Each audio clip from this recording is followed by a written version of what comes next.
Coming into this series, we promised big things from a pair of young third basemen.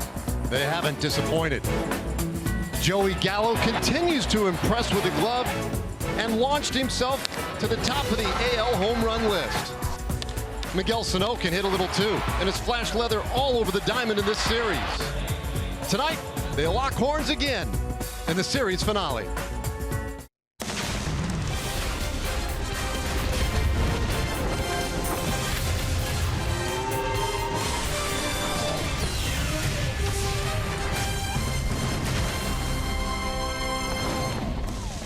Welcome to Rangers baseball presented by AT It is a chilly one tonight here at Globe Life Park. The winds may have calmed down just a little bit, but it is cool as Cole Hamels takes the hill tonight in the series finale. One final chance for the Rangers to take a game from the Twins in this three-game set. And hello again, everybody. Welcome into the booth. I'm Dave Raymond alongside the Hall of Famer, Tom Grieve. And we promised some things from these third basemen of this series. Indeed, we've gotten them from both, but let's talk about Miguel Sano and what he's done. I think the Twins are going to have a lot of fun watching him over the years. He's a massive guy, 6'4", 270 pounds. You expect him to hit the long ball, but I don't know that you expect him to play defense like we saw last night. Early in the ball game, he gets a bunt, Carlos Gomez, who can really run, and fields it on the run with a strong, accurate throw. Then going to his left 3 or 4 steps in the dive, he's got a really strong arm. Didn't really see all of his hang time right there, but it's there. Then with a shift on, he comes across the bag like a shortstop. And then when he comes to the plate, this is what you expect. He launches a majestic home run into the second deck about 440 feet. So even though he's a massive guy, he's got an all-around game. He's going to be a lot of fun to watch him play over the years. Yeah, a lot of folks saying yesterday in the Twins camp that was the best they have ever seen him play for an entire game. An all-around game last night for him. Well, tonight, the Rangers pin their hopes on Cole Hamels. That's a good news, though, because Cole Hamels, let's face it, their ace, and in his career here, he has been very good.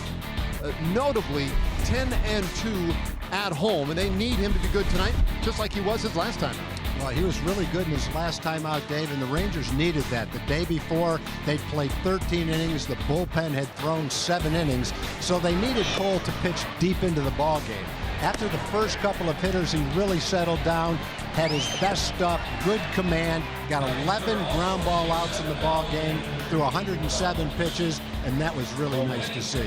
Yeah, what about Hector Santiago? Hector Santiago last year against the Rangers in this ballpark really struggled. He was 0-2 in 2 starts. His ERA was over 10. But this year, he's off to an excellent start through 4 starts. He's cut down his walks. His ERA is 2.19. His opponent's batting average is 2.17. So with the good start he's off to, knowing that he struggled here last year, it'll be interesting to see how he does in this ball game tonight. Throwing a lot of strikes. The Rangers hoping that they can catch a couple of them as they did last year. Chirinos and Rua both did it last season in the lineup tonight as they hope to get back on a winning track.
Internet. Visit AT&T.com/keep calm to learn more.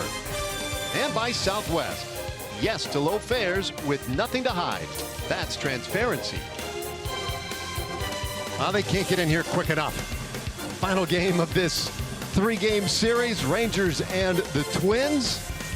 Now the Rangers are ready to go, and they're going to have to deal once again tonight with Miguel Sano, who has been a big part of the story for the Twins. And for more on Sano, we check in with Emily Jones. Yeah, Dave, we've gotten to see firsthand just what a lot of baseball has been talking about, with Miguel Sano being one of the rising young stars in this league. I talked to Twins third base coach Gene Glenn today, who works with him largely on his infield defense, just about what kind of a guy he is. And it's funny that Tom mentioned, Dave, at the top, that he came across like a shortstop. Well, there's good reason for that.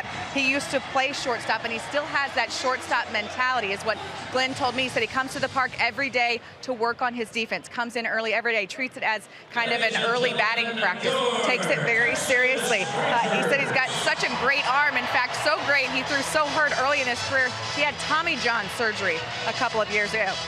So the mindset of a shortstop and the arm of a pitcher in Miguel Sano, Dave. Yeah, and the body of a slugger. I mean, he is a big bruising bat to deal with in their batting order. And speaking of which, let's take a look at the Twins lineup today. They come in with 10 wins, 10 losses. Brian Dozier again up at the top of things, leading off. So many switch hitters, so much versatility in their lineup with Polanco, Grossman, Vargas, and Escobar, all able to go from either side. Chris Jimenez catching, batting 7th, and Eddie Rosario, who has loved hitting in this ballpark, will bat 8th. And we'll take a look at the arsenal for Cole Hamels. A lot of fastballs, both a 4-seam and a 2-seam fastball, and he mixes up his changeup and his cutter, and about 10% of the time he'll throw his curveball. So you add the cutter, which is a cut fastball, to the 2-seam and 4-seam, and almost 70% of the time he's throwing some type of a fastball. Well, the Rangers defense tonight delivered to you by DeMontron RV. Yeah, we're going to have a little bit of a different defense for the Rangers tonight. Delino DeShields gets the start in left field. Robinson Chirinos is behind the plate. Shin-Soo Choo, although he does most of his playing as the designated hitter, a couple of times a week, at least once a week, will also play in the outfield. He'll be in right field today. Ryan Rua moves from left field over to first base. Then you've got Elvis and Rubned up the middle, and Joey Gallo at third base. Well, we're ready to get started tonight. Final game in this 3-game series. Rangers looking for a win as they will say goodbye to Minnesota. Twins won the opener 3-2 here on Monday night. Yesterday exploded for 7 runs in the 5th inning on their way to an 8-1 victory. So Cole Hamels, 1 win, no losses, 277 earned run average. Was so good his last time out against Kansas City, 8 innings, allowed the 1 run on 3 hits, just 2 walks, and that's been a key, is keeping the free guys off base as he deals to Dozier. We are underway tonight on a chilly one. It's 61 degrees at game time, but tonight temperatures expected to drop into the 40s. 1-1 on Dozier, who comes in hitting .247, a couple of home runs. And he had a very big hit Monday night, a bases clearing double that accounted for all of the Twins' offense. And that start against Kansas City, right off the bat, Cole got in trouble when he hit Alex Gordon with a changeup. And then Gordon immediately came around and scored on a double by Lorenzo Cain. So a little bit of a problem early in the 1st inning, and from then on he was in complete control of that game through the 8th inning. Mentioned in the open to the show that he had 11 ground ball outs in that game. He kept his sinker down and got a lot of ground balls with it. Had good command with his changeup and his curveball. Didn't have a lot of strikeouts, but there was a lot of weakly hit balls. Well, it's a full count to Dozier, and the leadoff man, not just of the game, but leadoff in innings, have been a little bit of a trouble spot for Hamels. 5 walks, a .211 batting average against him, and he walks Dozier. Boy, all 4 fastballs line up perfectly in a line, all the exact same height. starting up and away, coming toward the plate, but every one of them equally as high. The Twins walk more than any team in baseball, and you don't know that that's necessarily going to stand up over the course of a full season. Sometimes that's a function, especially at this time of year, just who you have faced. But they have done a very good job of getting on base as you look at Paul Molitor in his 3rd year as manager of the Twins. I don't think you would be able to predict that the Twins would have been a team that walked at that rate. When you look at all the younger players they've got in their lineup, it doesn't really add up. I guess Robbie Grossman is a veteran guy, but not knowing Sano that well, it'd be hard to predict that he would have 18 walks and lead the American League. Oh, another pitch high. Every single ball has been in at the exact same height in the strike zone, about 2 or 3 inches above the top of the zone. All 5 of them. So Torino's out there and is maybe passing on a little mechanical tidbit or just giving Hamels a moment to settle down. A walk to Dozier. And then ball 1 to the switch hitting Jorge Polanco. Polanco gets on at a .342 average this year. And that's, you look at the top 5, 6 guys in their lineup. And that's the other thing. A good product of the walks is they all have very high on base averages.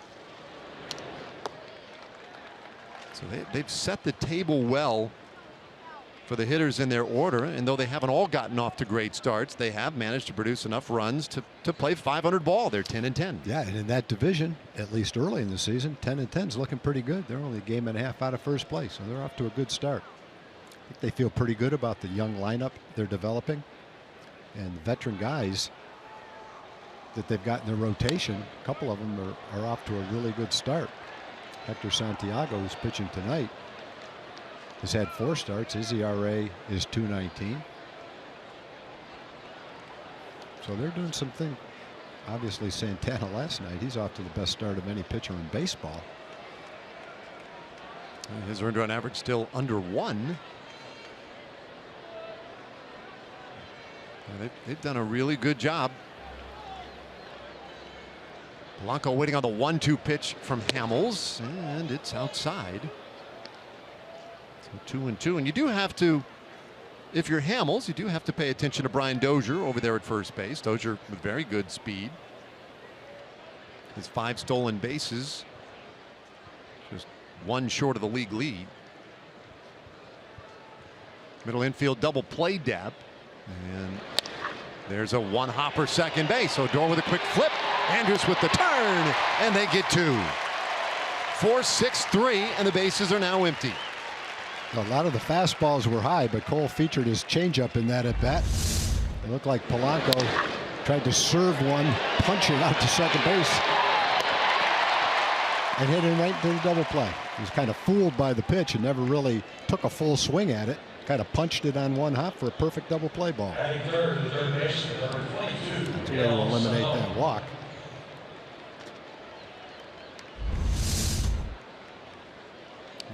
Great to get that big double play early in the game. And now here is Miguel Sano. We highlighted him in our open. Terrific hitter. Good all-around player, and those 16 RBIs. Tied for 5th, but just 1 away from the league lead. And it's 1-1 on the big fella.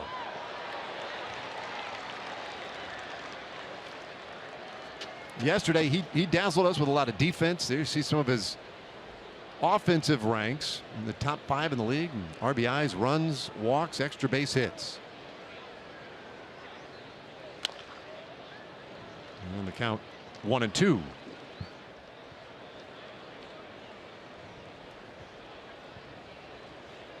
Hamels gave up that leadoff walk, but now 1 strike away from making it a quiet first inning.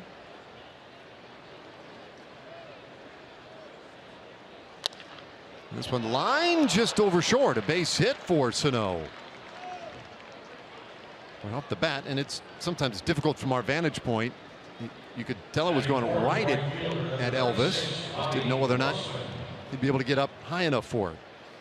Yeah, it was a curve ball. He's a little bit fooled on it. He's slightly out in front of it. but he still hit it on the sweet part of the bat. Drove it over shortstop. Last year, Sano only hit .236, but he hit 25 home runs. And you would think with that year under his belt, he's going to hit for a much higher average this year. This ball hit out to right field by Grossman, and Chu is there. It'll end the inning. So the Twins got a walk and a hit, but can't get anything out of it, and now the Rangers come to bat.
The top of the first inning, and now we take a look at our Southwest batting order for the Rangers. 9 wins, 12 losses, and again a little more of a shakeup today for Jeff Bannister. Delano DeShields in the leadoff spot. Andrus back up into the 2-hole, and Carlos Gomez bats third. So really a big move there in the middle of the order for the first time. Nomar Mazara not in the lineup today. Great numbers for Rougned Odor against Santiago, and Shin-Soo Choo, first time in his career, batting 9th as we take a look at Hector Santiago. Pitch arsenal for him, a lot of sinkers. 62% of the time he throws a sinker. He's got a really good changeup. Fastball, four-seam fastball, only 8%. So when he throws his fastball, he's trying to make it sink and get ground balls, and he's got a really good changeup.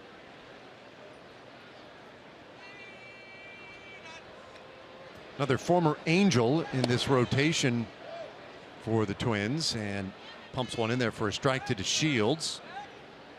Yesterday we saw Irvin Santana. He was outstanding. Today Hector Santiago. Last year won 10 games with the Angels before being dealt at the trade deadline. It was Santiago and a minor league right-hander for Ricky Nolasco and Alex Meyer going the other way. That one is low, 3-1.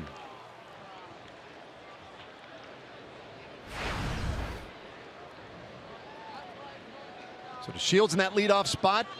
Limited opportunities so far this year. And that is ball 4, so he is on to start the first inning. Take a look at the Twins defense. They feature the athletic and talented Byron Buxton in center field.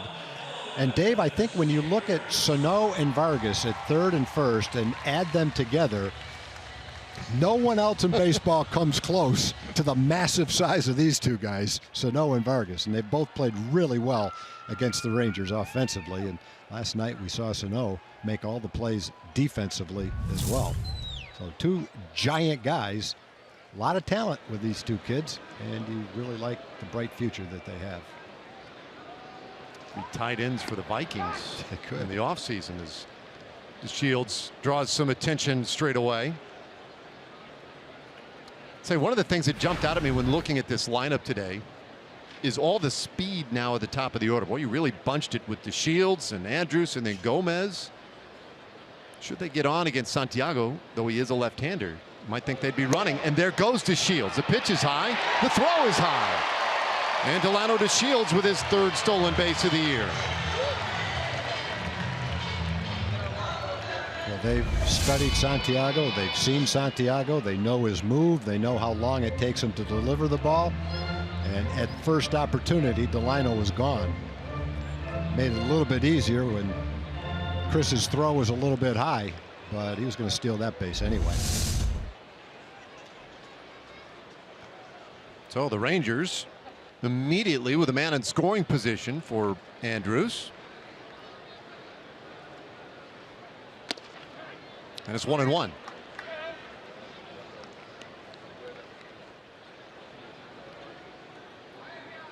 I see the stolen bases. Rangers 3rd in the American League with 15. It's hard to steal bases when they've been trotting around the bases on home runs. That's limited their ability to run. And there goes to Shields again. The pitch is a strike, but to Shields gunned down at 3rd.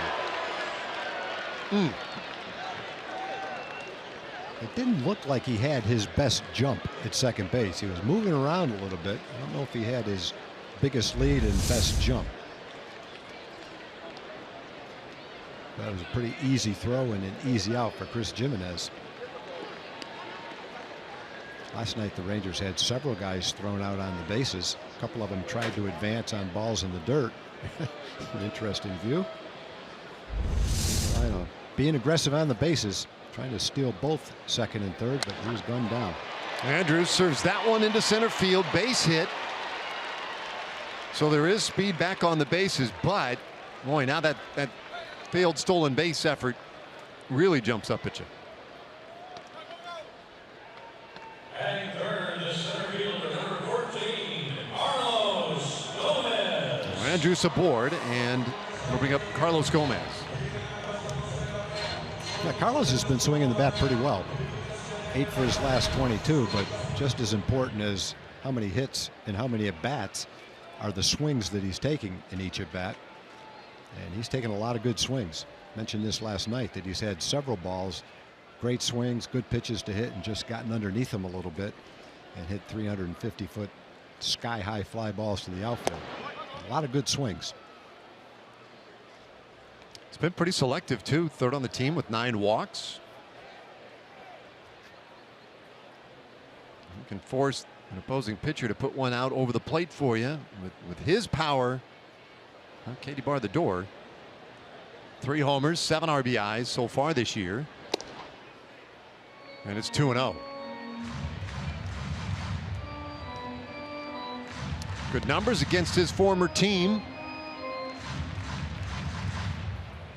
Gomez, the Twins, the Mets, the Brewers, the Astros, and now with the Rangers, and really feels most comfortable here in Texas. Has really enjoyed it here. It's 2-1. He wasn't going for a base hit on that one. He was ahead in the count, and he said, I know I've got one swing right here. I'm going to let it fly.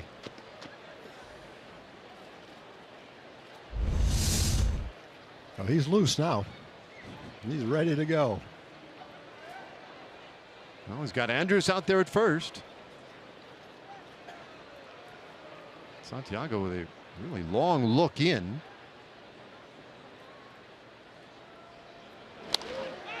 And this one is popped up. Should be handled by Dozier. Looking right into that sun, though, and that is the second out of the inning. Batting forward, the designated hitter, number 5, Mike Napoli. That'll bring up Mike Napoli.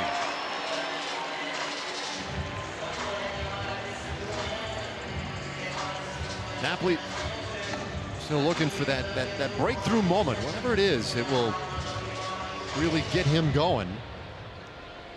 He has hit safely in 3 of the last 4 games, including a home run and a double in that stretch. But the average at 160 coming into play tonight.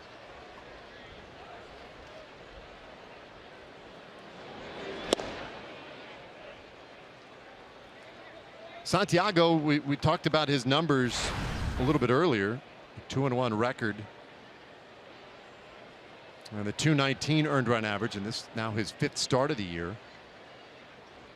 And the start to this season has been quite the contrast to what he has done in the past. 1-1 the count. He has had a real tough time over the years with walks. Last year led the American League in walks allowed and was walking guys at a similar rate as to previous years. But this year, all of a sudden now, he's become very stingy. In fact, his walk rate now, 1.5 walks per 9 innings. That's 7th best in the American League.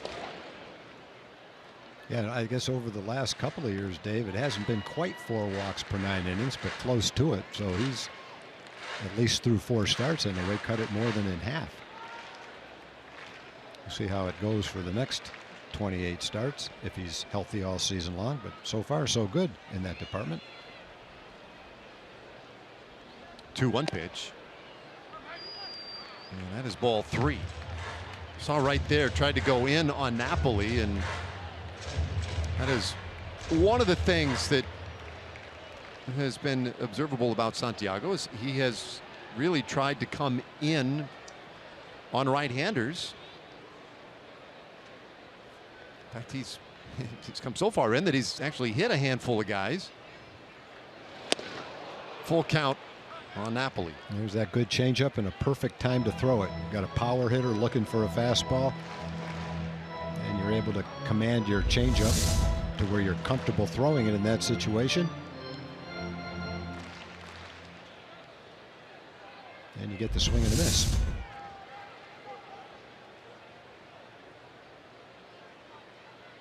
Well, Andrews, hands on his knees, leading off first base. He'll be running, and this one fought off by Napoli. We'll redo it. A walk, a stolen base. Looked like the inning was setting up well, but DeShields gunned down at third, trying to steal a second base. Andrews then singled. Pop up by Gomez, and it's up to Napoli to try and get something out of this first inning. And he'll ask for time and get it. David Rackley is our plate umpire tonight.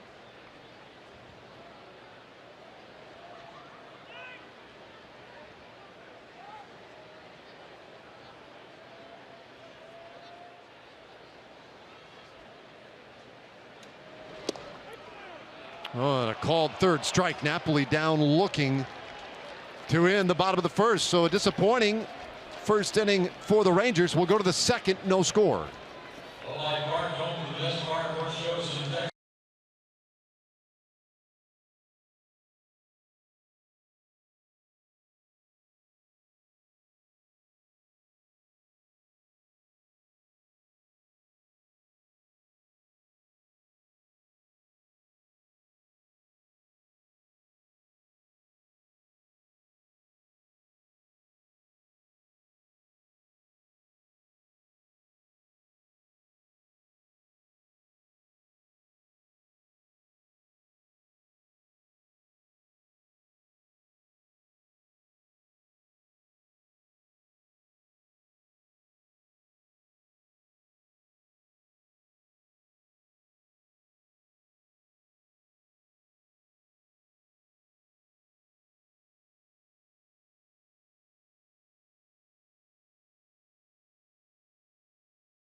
Cole Hamels Our Kubota Power stats today about Cole Hamels.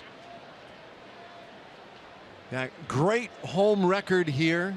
Second best all time in this ballpark. As Kenny Vargas takes ball one. Best record all time here. This was a surprising tidbit that comes out of that kind of a note. Is, well, who was number one? It's Barry Zito. Roller up the middle, and that one threw for a base hit. You can tell by the sound of the bat that he hit it right off the end of the bat. Not much in the way of exit velocity, but a lot in the way of good location with that ground ball. Talked about Cole in his last start. He got 11 ground ball outs, and that's how he got a lot of them, by making the ball sink right down near the bottom of the strike zone. And in that slow motion replay, you could hear, well, you can hear the sound right there. You can see how close to the end of the bat that ball hit. And when you watch the trajectory of the ground ball, it was kind of spinning and curving to the right, which indicates the kind of spin you get on the ball when you do hit it right off the end of the bat. Now Eduardo Escobar, 233 hitter. It looked like half of the ball was on the bat and half of it was off. It did. Probably was. This ball hit hard down the left field line and gone.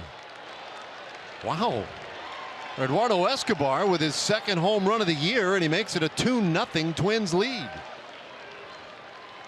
don't know why, but I thought he hooked it a little bit, and then it might go foul, but it stayed well fair. Yeah, he hit that ball pretty well. Looked like it was on the inside part of the plate. I think it's a cut fastball that maybe didn't get as much of the inside of the plate as Cole wanted to, but still, inside part of the plate, nice swing. Well, jumped out of here by Escobar. So the Twins get on the board first tonight, and now here is Chris Jimenez, 190 hitter.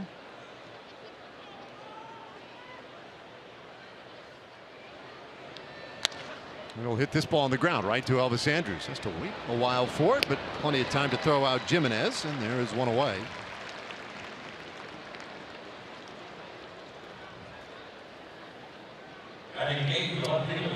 MLB umpires to host their 9th annual online auction for Umps Care Charities. It's this Friday through May 1st. MLB umpires will offer up more than 300 items that include priceless to autographed sports memorabilia, one-of-a-kind VIP experiences, ticket packages, all sorts of stuff. Again, during their 9th annual Umps Care Charities online auction.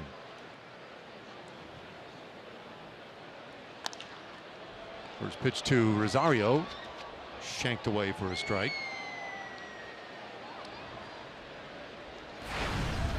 So the bases are empty. Rosario, the 8th place hitter. Yesterday had a busy day, reached a couple of times, a single, a double, also on via the error. And he loops this one out to left to Shields. Plenty of room, ranging back toward the corner, and they're 2 away.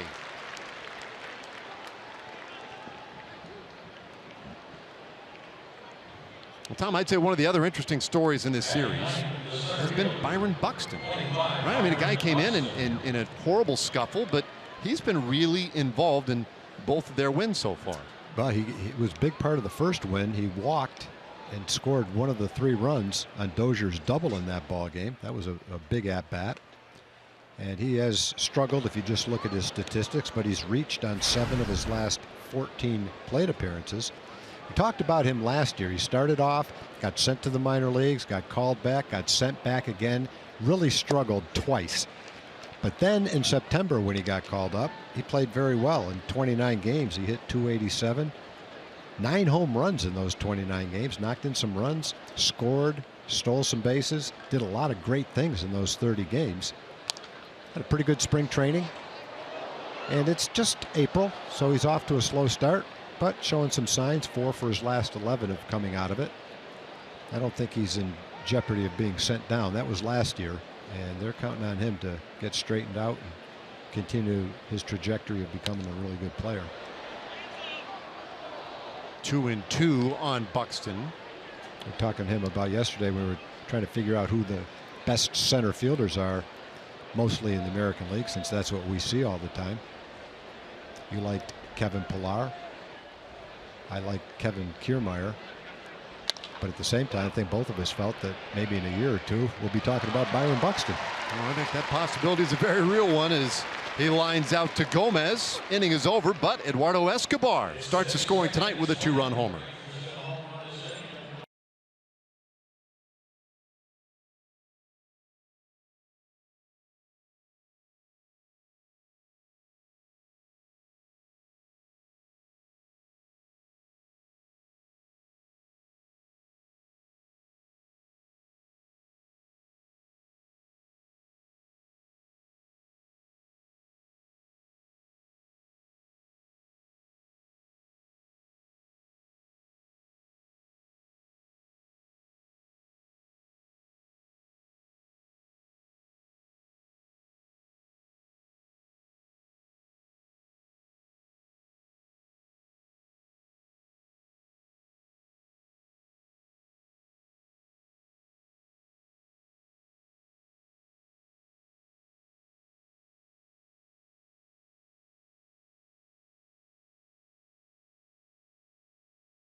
Second inning of work tonight, and pitching with a heavy heart tonight.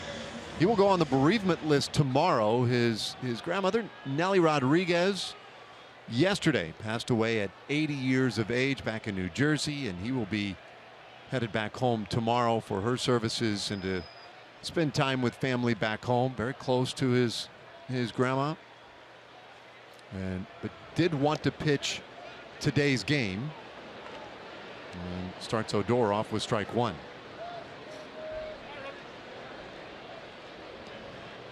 Works with a 2-0 lead. Eduardo Escobar delivered the home run in the top of the inning.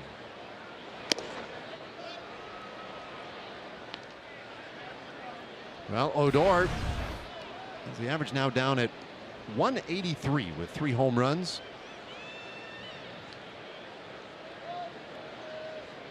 Big shift on the infield for him, but he'll send this one out towards center field. Buxton was a little bit shallow, able to get back there and track it down for out number 1.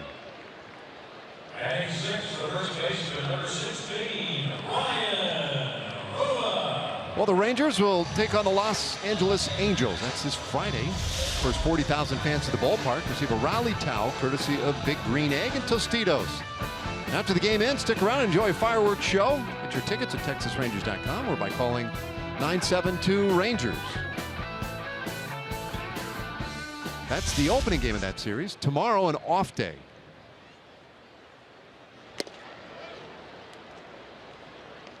Team will have completed a stretch of 17 games in 17 days, so they'll get tomorrow just to relax a little bit.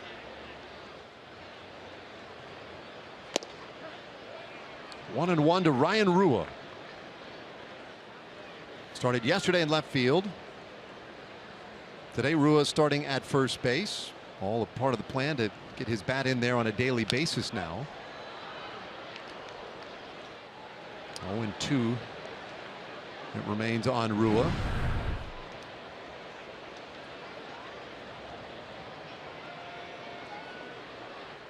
Rua with a couple of hits on this homestand. But basically, and we talked about this last night, a little bit of a shift for Jeff Bannister is he wanted to shake things up in the lineup after 20 games. Said, okay, Profar had struggled long enough, and it was time to give somebody else a shot. So Rua is going to be that guy. And a little comebacker handled by Santiago, and that's 2 quick outs here in the second. That's that good changeup that he has. It's kind of a quick arm action. Turns his shoulder, a little tough to pick it up. Sneaky fastball, 89, 92. I think he used to throw a little harder than that. But his changeup's a really good pitch for him. Well, Joey Gallo now. This was last night for Gallo. We've seen it before. Yeah, if he keeps hitting him toward that popcorn wagon, that's going to pick up some type of a name for Joey Gallo. Telling you, a little caramel corn or something out there, the Gallo Crunch. You call that area, that walkway back there, like the Galleria. There you go. I like that. The Galleria. Or simply, yeah, as our producer Mike Dressman says, what about the Gallows? I like that. That's big time. It's the open part. The home run porch starts toward the center field side of the popcorn wagon, so there's an open area there.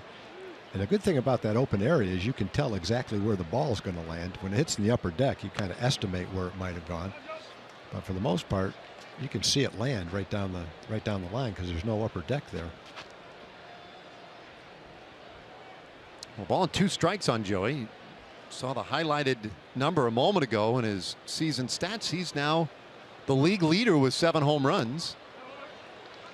2-2. And also his 16 RBIs now. There you go. 16 RBIs, tied for 5th in the league. But he's up there in just about every meaningful category. Boy, he shoots this one a mile foul to the right. And those have gotten to be spectacles in themselves. His strikes are worthy of replays. Now, the one he hit the other day that went in the upper deck was pretty amazing. Farther to the left than that, so it had to go farther to get to the upper deck. Joey, you know, it started in spring training. You could hear his hitting coaches, his manager talk about he's got had better at bats. He's more patient, and it translated. He's had 10 walks this year. Even in at bats where he struck out, he's had better at bats, and there's a nice at bat against a lefty. Behind in the count, laid off some pitches that maybe last year he would have swung at. So a nice patient at bat. The other thing that he'll find is they're going to be careful with him. They're not going to give him as many good pitches to hit. So being patient becomes even more important, that you don't play into the hands of the pitcher by swinging at his pitches. Yeah, good 7-pitch at bat to work the walk. Second walk allowed by Santiago. As great as Gallo has been, if there's a hotter hitter in a Rangers uniform right now, it's probably this guy right here, Robinson Chirinos.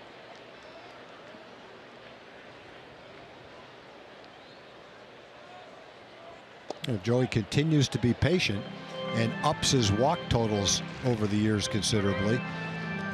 Then you know the strikeouts aren't as big a concern, because if you combine home run power with walks, which creates on base percentage, you can become a very productive player.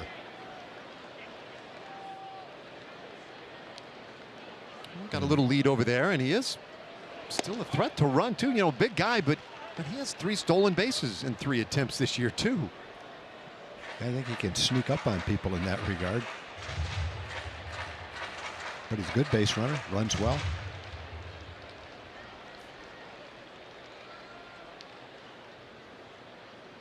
Two balls, no strikes to Chirinos.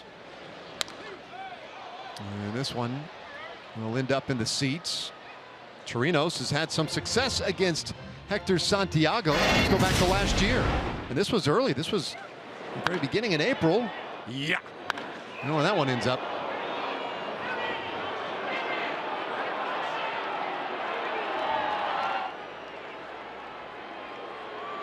That's been an early part of Chirinos' game this year. 4 home runs, 9 RBIs. And he gets ahead here, 3-1.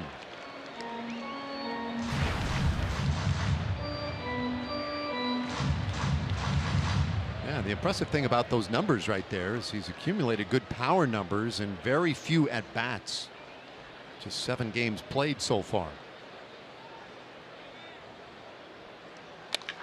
Hits this ball hard left field, and it drops in front of Rosario, and 2 men are on. Gallo nowhere to go once he got to second. Boy, he's right on everything right now.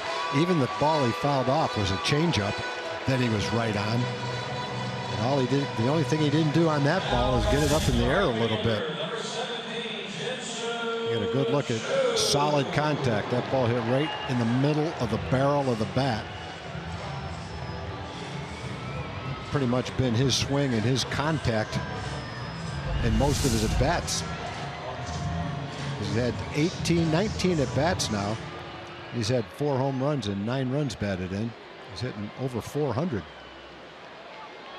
So even though he hasn't played every day, he's maintained great timing at the plate, stayed in that groove. Whenever he has played, he's been right there. It's so hard to do, but he has done it well. And now Shin-Soo Choo, mentioned earlier when we looked at the lineups, first time in Choo's career that he has started in the 9th spot in the order. Well, it's a good spot to be in because first time up, you're up with 2 men on base.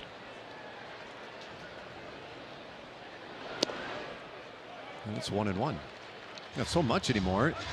The teams work a kind of a 2 leadoff hitter lineup where they put one of those presumptive leadoff guys in the 9th spot in the order because Choo, very high on base percentage guy,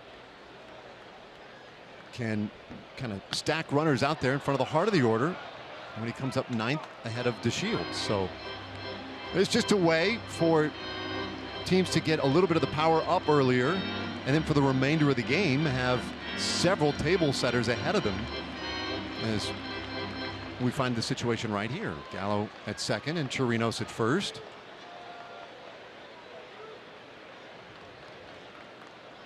Outfield somewhat shallow on Choo. And you know, you look at that angle, you know, it looks kind of normal, kind of standard depth, except that everybody's playing so deep this year. I mean, across baseball. Popped up back of short, but Rosario able to close and make the play. So the Rangers get 2 more base runners, but leave them both, and we go to the 3rd.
As we go to the top of the 3rd, our TXU Energy power player to watch tonight is a Minnesota Twin. It's Brian Dozier, their leadoff man. 42 home runs last season. And that is the second most ever in a single season by a second baseman. It was a huge, huge year for Dozier, but it was a big year for second baseman overall. He was one short of the major league record. Yeah, he really got hot the last half of the season. Since the All-Star break last year, he leads baseball not just for second baseman, but for anybody. Home runs and extra base hits. Now, do you know who holds the all-time record for second baseman in a single season? Is it Davey Johnson? Yes, it is. An incredible 1973 year when he was batting behind Hank Aaron for parts of that season. Aaron primarily batting fourth that year. Davey Johnson, 5th, 6th, 7th in the order. Pop up center field. Coming in, Gomez. One away.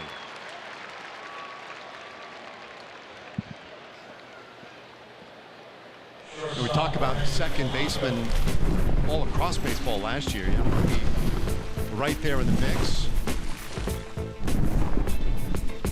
All those guys led their second baseman led their teams in home runs. First time since 1901 that at least 4 teams were led by second baseman for home runs. I think the days where it didn't matter what your second baseman and shortstop hit as long as they were fast and could field, pretty much long gone. You're going to have a hard time being a regular in today's game at second or short if you don't provide offense. Maybe not middle of the order offense, but some kind of offense. And so many of the middle of the infielder guys now do provide middle of the order offense, like the 4 second basemen we just showed. 1 ball, 1 strike on Polanco. Now, so those were the 4 guys who led their teams. I think there might have been like 8 second basemen in baseball.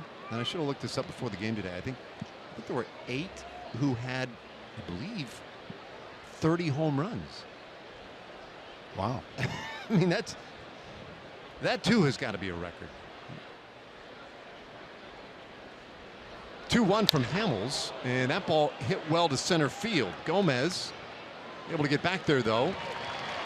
2 up, 2 down in the 3rd inning. We need a Chevy game break. Let's send it back to Dana Larson. Third baseman Miguel Sano.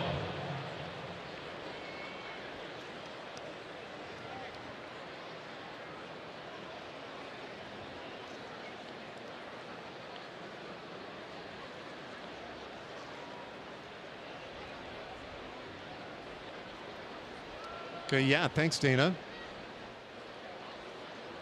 Here, 2-0 ball game. Miguel Sano takes one, I guess, just a little bit high. Ball 1. Sano reached on the base hit in the 1st inning, and Hamels goes right after him. This one lined into right, so he's 2 for 2. He lined a curveball over shortstop for a base hit and goes the other way with authority and drives this ball over second. The fastball out over the plate. 2 pretty nice, well hit singles. Well, that's a powerful looking swing.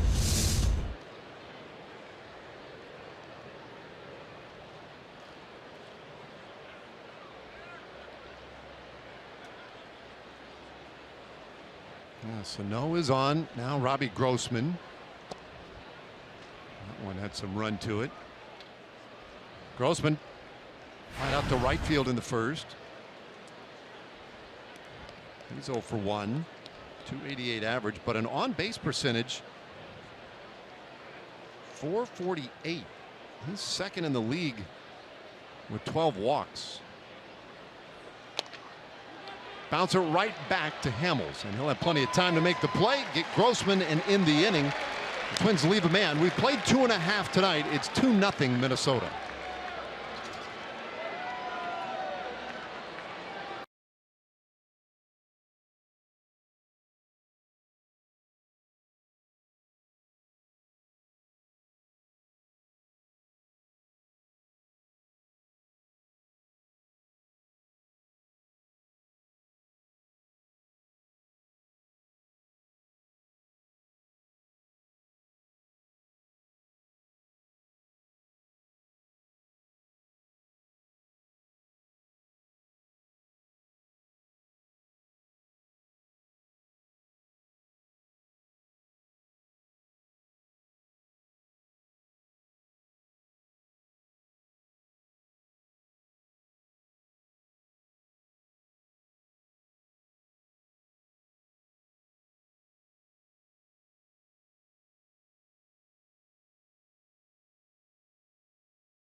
Bottom of the third. I already said that here at Globe Life Park in Arlington. It is Organ Donor Awareness Night here at Globe Life Park, and a very special man, or little man, to take on the first pitch tonight. It is 11-year-old Austin Lewis, who suffers from a congenital heart defect, and he has been on the organ transplant list for the last 3 years. So trying to raise awareness for that. He killed it on the first pitch. I actually talked to him, guys, before. Asked him if he was nervous. He said, not at all. Asked if he was practicing. He said, I haven't even been practicing.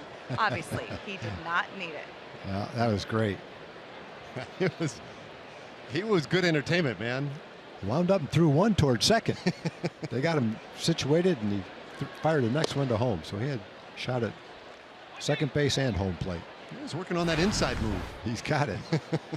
Saw the Rangers work that pickoff play a couple of times this year. Well, Delino DeShields leading things off in this third inning, and he's ahead 2-1. Walked in the first inning and stole second base. Love to get him back on again here in the third. Rangers have had some opportunities early on against Santiago.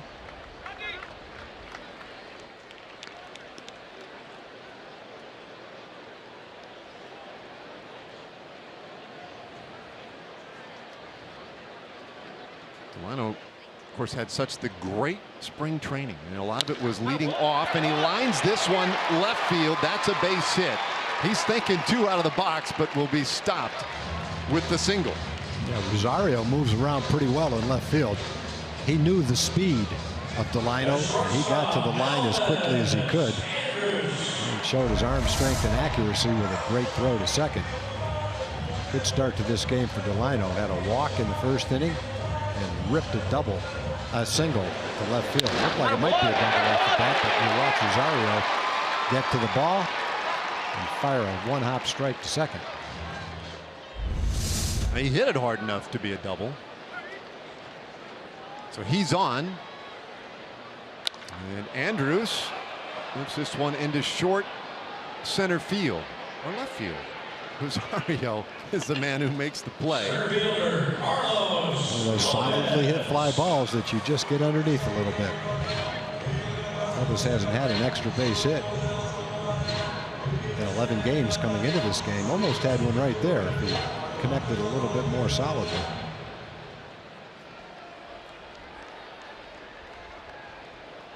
So now Carlos Gomez with Delino at first.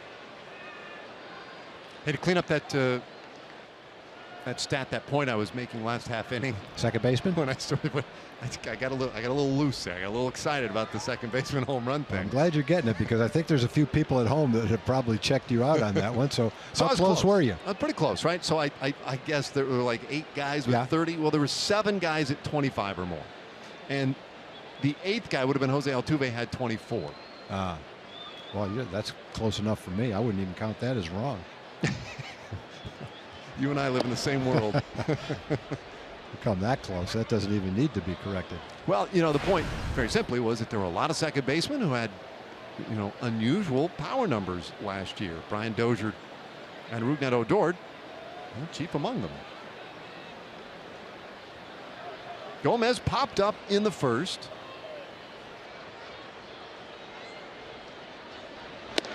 Boy, he was taken all the way there. 1-1 the count. That was interesting. On a 1-strike pitch, boy, he just he knew it was going to be a ball. Didn't want to swing at a bad pitch.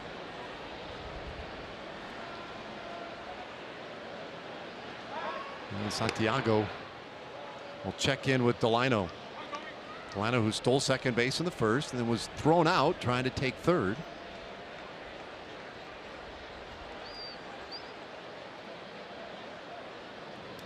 He got a huge jump on his first stolen base.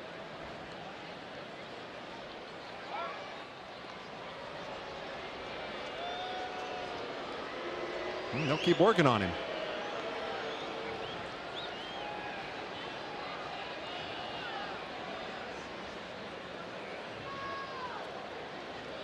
Twins have taken the first 2 games in this series. Boy, And I will say the Rangers have made some outs on the bases. Yesterday, what did they lose? Well, they had 4 hits off Santana yesterday. 3 of them were eventually out on the bases. The other one was a home run. 2 guys thrown out going on balls that they thought were far enough away from the catcher that they could get there. Gomez fouls it back. Well, you could hear him grunting on that swing right there. Here we go. Where did it hit, Gomi?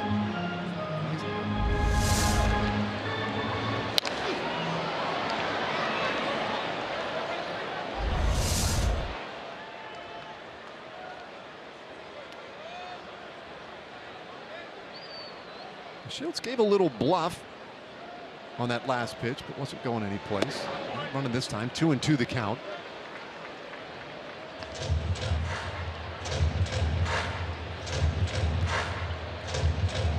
Gomez today batting 3rd in the order, and he has spent plenty of time batting 3rd, 4th in the order over the years. He has slipped into more of a leadoff role with the Rangers. But today, a chance to drive in some runs, and he swings and misses. Second strikeout of the evening for Santiago. Designated hitter, Mike. Well, now it's time for our Shiner Light Blonde Spotlight. And it is Miguel Sano, 3rd baseman. We have talked so much about this this week. Pet monkey named Mr. Wilson. And was subject of a great documentary. He's just a tremendous ball player, and you've pointed out several times his size. I mean, he's a big man who we have seen make some athletic plays and handles himself well. Yeah, if there's ever any kind of an altercation on the field where an opposing hitter takes exception to a Twins pitcher, you better get there quick before Sano comes in from 3rd and Vargas comes in from 1st. Otherwise, you might stop and go back. Think twice about it. Well, Vargas, in fact, Vargas a little bit bigger, 6'5", 275.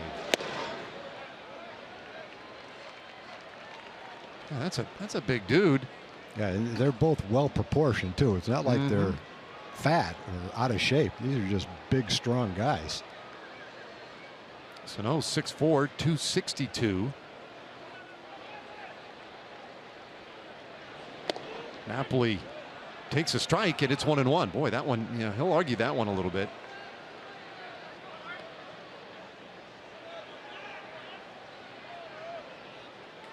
We talked about that earlier. Santiago this year has been coming in effectively on right-handed hitters. That's been part of his recipe this year. He didn't like that one. 2-1.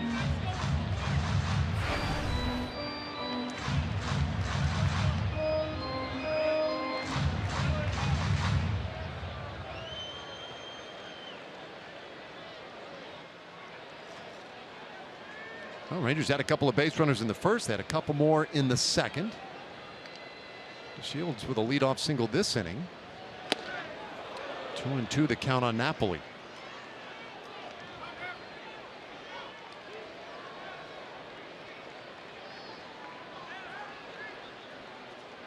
Well, Santiago pitching to a 219 earned run average so far this year in his first 4 starts. Well, he has been very good and continues to be as he strikes out Napoli. 2 in the 3rd inning. His 3rd strikeout tonight. And the Rangers strand another base runner. We have played 3. Twins lead by 2.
We now move to the 4th inning tonight. Time for our Coors Timeless Moment. April 26th, 1990. That's right, the anniversary. Nolan Ryan punches out 16 White Sox, but he also tied Bob Feller with another one-hitter, the 12th in his career. And there's John Blake. Wow. Whoa! That is a blast from the past right there. What a John Blake sighting. There he is. We need to do a side by. No, then they do it of all of us. Never mind.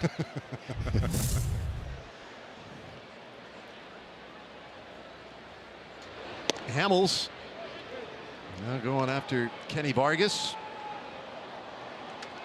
Vargas singled, scored in the 2nd inning. It's a 2-0 Twins lead. Now looking back to those 5 years that Nolan was a Ranger, and it really is true that, especially at home, every time he pitched, the majority of the fans watching, in the back of their mind, more than in the back of their mind, were thinking he was going to throw a no-hitter. And if the hit didn't come in the first 2 or 3 innings, when it finally did come, there was a slight groan from the fans. And he took so many no-hitters deep into ball games that it's not surprising they felt that way.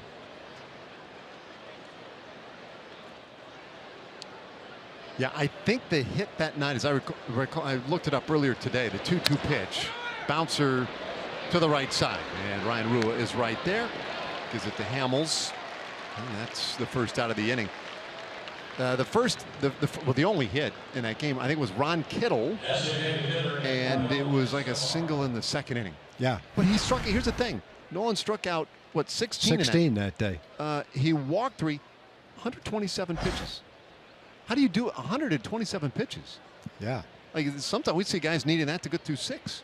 Well, Nolan has said many times that a couple of those years in California, where he was throwing 300 innings, striking out 300 batters, walking whatever, 90 or 100 batters, that he probably averaged 140 to 150 pitches a game that year, because he wasn't coming out after 5 or 6 innings. He was going 9 frequently, 8 most of the time.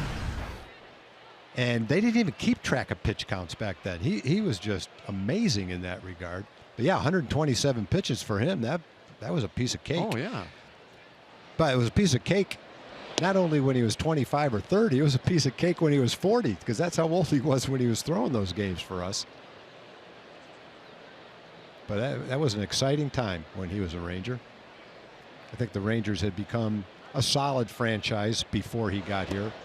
But when Nolan got here, I think not just the days he pitched, but because he wore a Ranger uniform, our fans looked at the Rangers in a much different light. Much more respected organization, a team that had arrived as a major league franchise as opposed to an expansion franchise, a minor league ballpark, all those things. It wasn't true when Nolan was here. Drew 2 million fans for the first time. Watching him take those no-hitters and late in the game, it's one of the most exciting types of games that I've ever seen. I mean, he was as big a name as you could come up with at that time. So yeah, putting him in a uniform, that definitely is legitimate. You know, people said, well, that was a great public relations ploy by the Rangers to sign Nolan Ryan, but nothing could have been farther from the truth. John Young was a major league scout for the Rangers, and his report on Nolan the prior year when he was in Houston was that he's still one of the 3 best pitchers in the National League, one of the maybe the most intimidating pitcher in the National League, and a guy whose stuff is still top of the line, #1 starter type. So it was great that he had all the public relations benefits, but the reason he became a Ranger was because he could still pitch. In that first year, I believe he went 16-8, struck out 300 batters. So I think he lived up to his end of the bargain. And he was on a mission. Not that he had to prove anything, but I think he wanted to prove as much to the young pitchers on his own team as he did to the rest of the people in the American League. As he outworked them, and he outpitched them too. He used to come to spring training about 2 weeks late. throw on the side for a half an hour, twice maybe, and then pitch 5 innings in the game. 5 innings before any of the other young guys had ever approached 5 innings.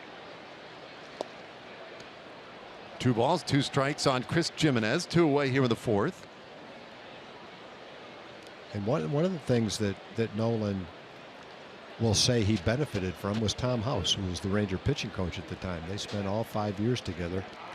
And Nolan gives a lot of credit to Tom for revamping his workouts, helping him with pitching mechanics, and allowing him to stay as healthy as he did, as strong as he did for those 5 years. When he first got here, he talked about maybe pitching 1 more year. If we wanted an option in the contract, that was fine, but he didn't know if he even wanted to pitch anymore after that first year. But I guess when you go 16-8 with 300 strikeouts, you feel like you want to come back the next year. Jimenez stays alive. So I've always kind of wondered with Ryan if he could have won more. I mean, he won 324 games, whatever it was. He didn't get a lot of run support. Like even the game we're talking about, celebrating the anniversary in 1990, the Rangers gave him a run and 3 hits of support. And that was, you know, all the stories over the years that I've heard, whether in Houston or here in Arlington, about how he always had to go out there and battle with no run support. Yeah, I don't know the facts on the run support. I don't know exactly how that shakes out, but he got a lot of decisions, and a lot of those pitchers got a lot of decisions because they stayed in the game to get those decisions. They didn't come out, you know, in the 6th inning and then see what happens the last 3 innings. When the game was determined, they were usually the pitcher of record one way or the other. Yeah, to that point, Nolan Ryan, 222 complete games in his career. Wow. I wonder in the last 10 years of Major League Baseball if they'd even come close to that number. Yeah, I don't know. I would say that there was a number of pitchers back then who had more complete games in a year than a league now has in a year. Well, tapper by Rosario down to Ryan Rua, inning over. Rougned Odor will lead things off when we get going in the bottom of the 4th inning. Rangers trailing by 2.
The 4th inning, Fox Sports Supports is proud to team up with Girls on the Run and their dedication to empowering young girls and instilling confidence through running. Learn more about how you can get involved as a volunteer or participant at the upcoming Girls on the Run 5K on April 29th in Dallas. Go to the website gotrDFW.org.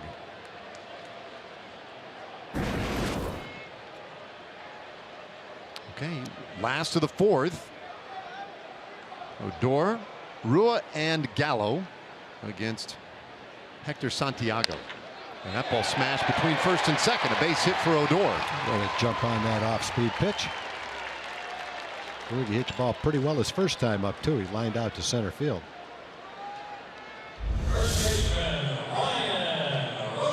Stayed back and waited on that one.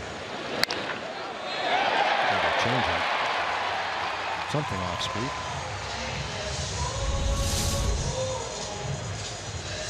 Well, Rangers have had at least one man on in every inning so far. In fact, they've had the lead man on in 3 of the 4 innings against Santiago tonight. Ryan Rua bunts it, but foul.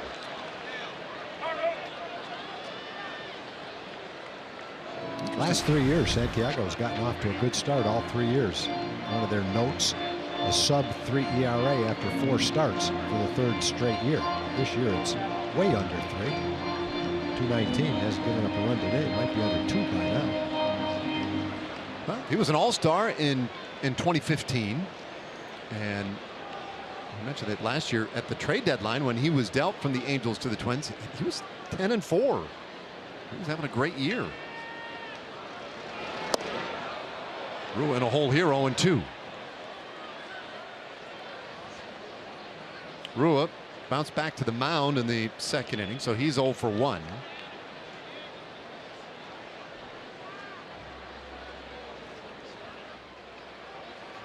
Rangers with 4 hits so far tonight. A couple of walks issued by Santiago as well. So he's going to work around a couple of base runners. That has been a challenge, though, these last couple of days for the Rangers, coming up with a big hit. They scored a couple of runs on Monday. They got the home run yesterday, but that is all against this Twins staff.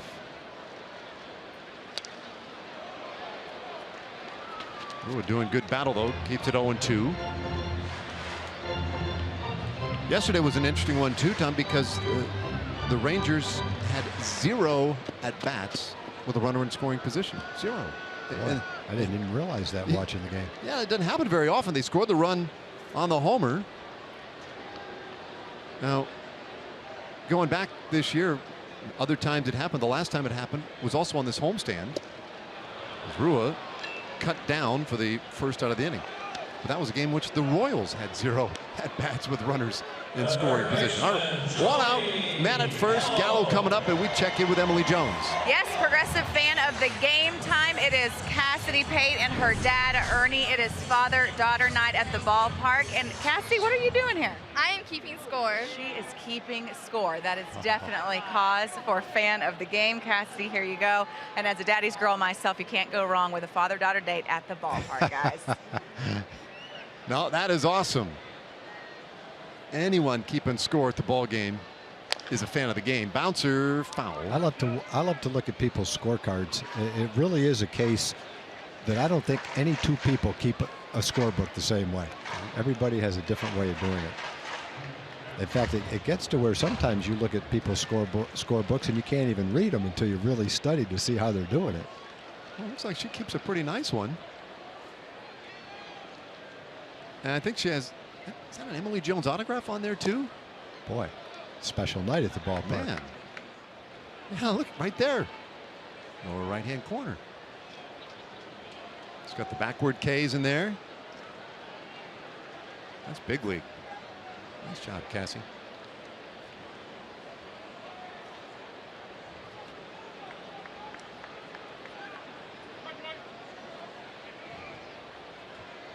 Well, 1 out here. Odor at first. And look at the room on the left side of the infield for Gallo. They're willing to concede anything over there. A gigantic gap in left center field, too, between Buxton and Rosario.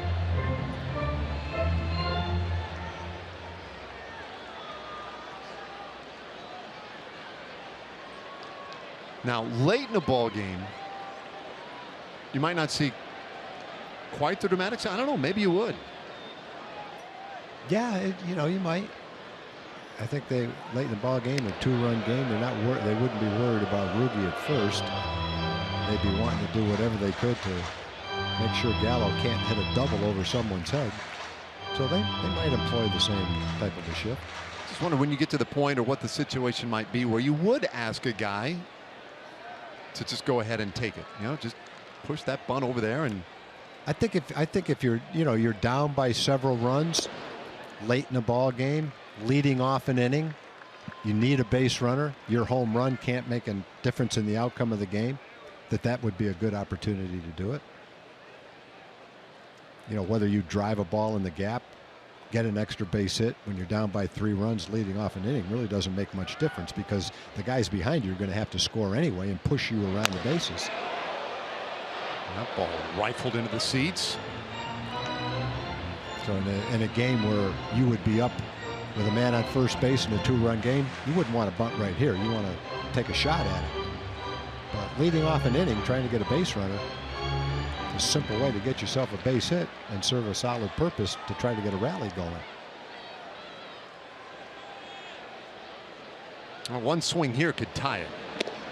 It's a full count on Gallo, who walked in the second inning, and very similar feel to this at bat as the one in the second inning, where with a couple of strikes, he fouled off a pitch or two, watched a couple of close ones, ultimately worked a walk. It was a 7-pitch at bat.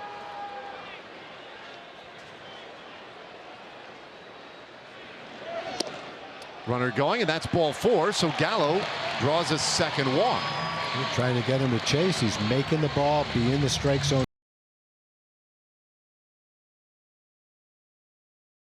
Time now for AARP's Getting to Know.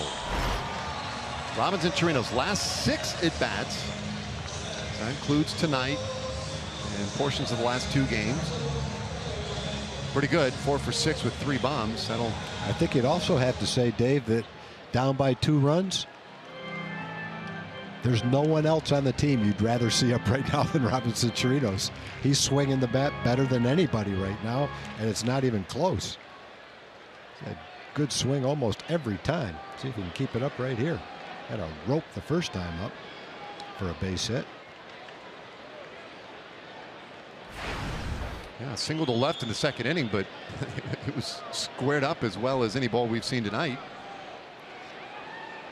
Perhaps with the exception of Escobar's home run, which right now is all the scoring of the game. Eduardo Escobar had the 2-run homer in the top of the second.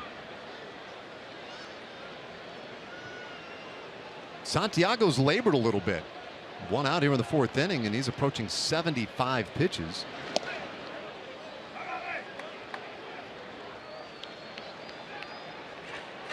In part because he has walked 3, allowed 4 hits. Not quite on the order of last night's effort by Andrew Kashner, who worked around all kinds of traffic in his start. You mentioned how Santiago had improved his control at least through 4 games over the prior couple of seasons. He'd walked 4 coming in. He's walked 3 in this game, including Joey Gallo twice.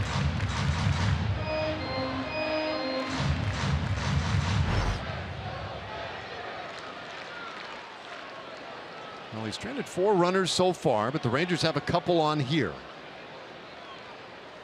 And this ball hit well down that left field line and into the seats foul. And that was some good fortune that it got into the seats. Yeah, it just took a little bit off it. Threw him a changeup a little bit out in front of it.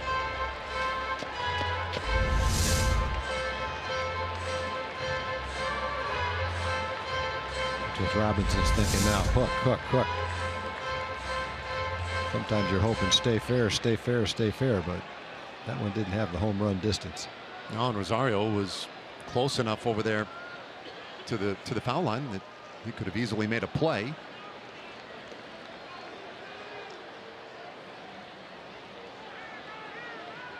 Odor opened it with a base hit. Gallo drew the 1-out walk.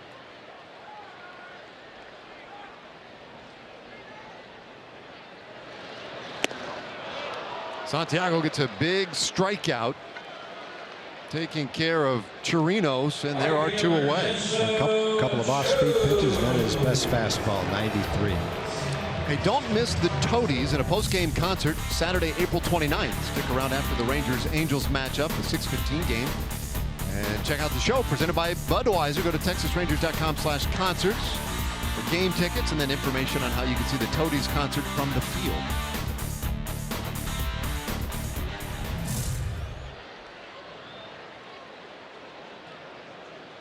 Still a chance this inning as Chu steps in.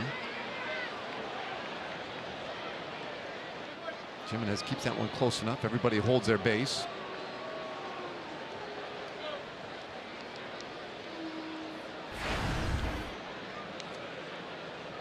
Santiago, 5 strikeouts so far tonight. Probably none bigger than the 2 this inning. And they got Rua after the leadoff single, and just a moment ago got Chirinos.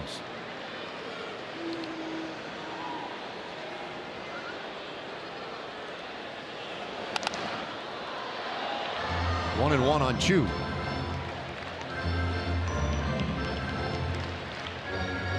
So I mentioned last night, no at-bats with runners in scoring position. 3 so far tonight. You mentioned that Shin-Soo is hitting 9th for the first time. And in both at-bats, he's come up with 2 men on base. Yeah. So it's been a good spot for him with an opportunity to produce. Takes a strike. It's 1 and 2.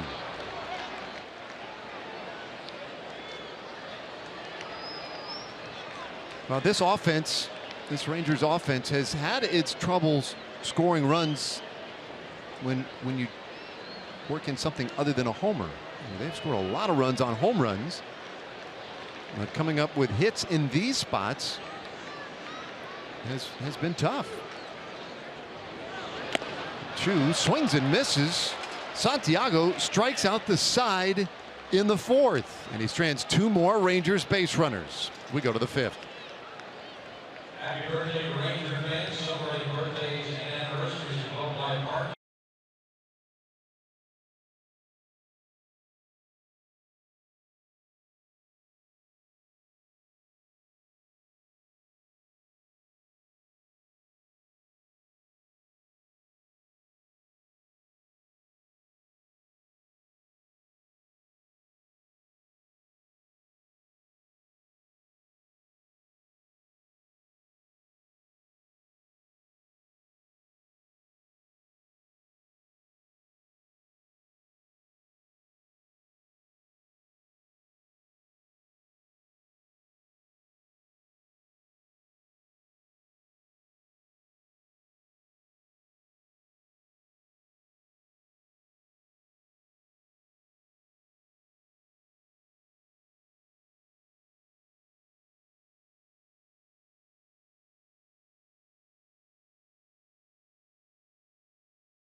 Game summary tonight, and it's 1 swing. That has been the difference. Eduardo Escobar, 2-run homer in the 2nd inning, just kept it fair. And here it is. One of those that off the bat, Tom, I wasn't real sure it was going to stay fair. It did. Yeah, looking at that pitch again, he did a nice job of keeping that ball fair. That ball was far enough inside to where frequently you would expect him to hook the ball to the left of the foul pole, but he kept his hands in, and the angle that the bat hit the ball with was such that it kept it fair. So pretty nice job of hitting. No one did that better than Juan Gonzalez. You could throw a pitch at his chest and he could figure out a way to get the barrel of the bat on it and hit it straight and keep it fair. Buxton with a base hit into right field. Boy, Aaron Buxton has really found things in this series at home plate. Yeah, he had a pretty good at bat his first time up. He lined out to center field. That's a pitch away. He does a nice job of staying back and lining the ball into right field.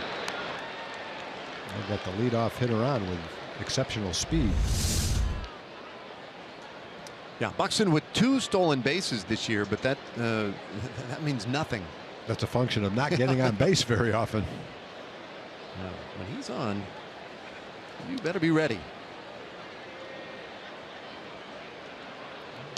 Now a bunt dropped third base side, but foul by Brian Dozier. Making a big deal about Dozier earlier because of his 42 home runs last year as a second baseman. And here he is bunting.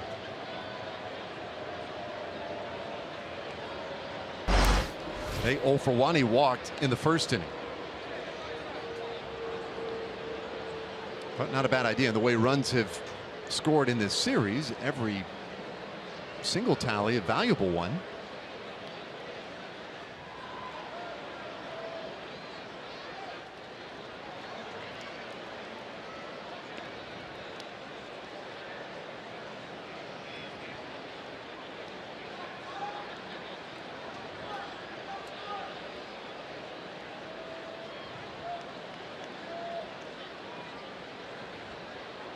Fifth inning of work for Hamels, and he continues to focus on Buxton, the leadoff hitter who reached with a base hit. And of the 5 leadoff men who have come up for the Twins tonight, 3 of them have reached.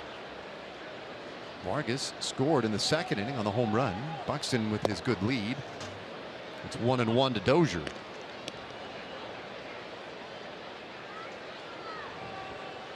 We said it at the outset that has been part of the story, part of the problem early in the season for Hamels. I say problem. I mean, he has a 1-0 record, a 277 earned run average. But when you look at where things haven't gone real well for him, it is with that leadoff guy, just keeping him off base. 2-1 to Dozier. Hamels, a guy who has been the recipient of some pretty good run support this year. Not tonight, though. His team has stranded a lot of base runners. 6 so far. Now 3-1 to Dozier. So not a lot of room for error tonight for Hamels. Earlier tonight, he allowed Dozier to get on to start the game. That was on the walk, and he was able to get a double play shortly thereafter. That always helps. His third 3-ball count of the night, and it's a full count now on Dozier.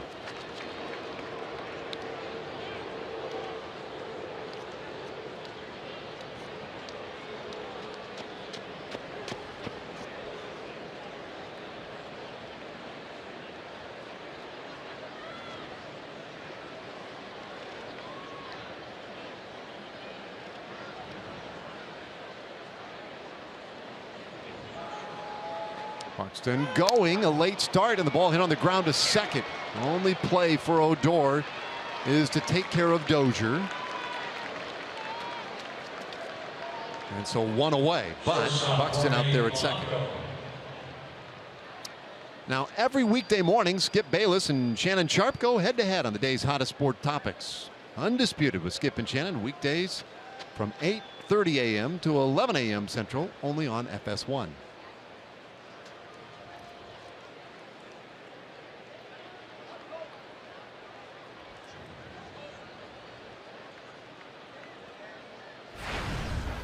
Well, now Polanco, I mentioned the double play earlier tonight, and then the fly out to center field, so he's hitless in 2 tries, batting second tonight for the Twins.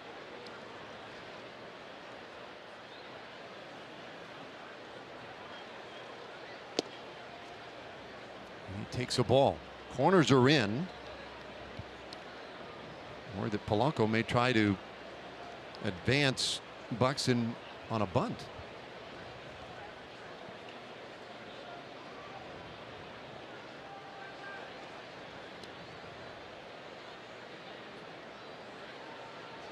But he's swinging and lines it to third, caught by Gallo. Back to second, double play. Bada babe, I'll tell you what, he continues to impress down at the hot corner. Pretty quick reflexes to snare that rope. Gallo does it with a bat, but he can do it with a glove. Cat-like reflexes. Inning over.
For our unlimited baseball break, brought to you by T-Mobile.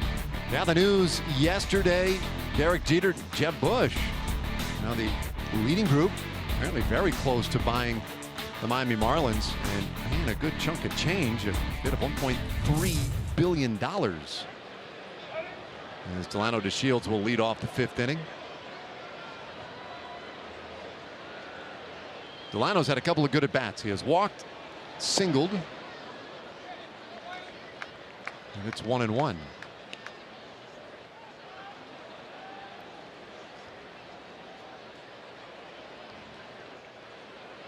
Two nothing Twins.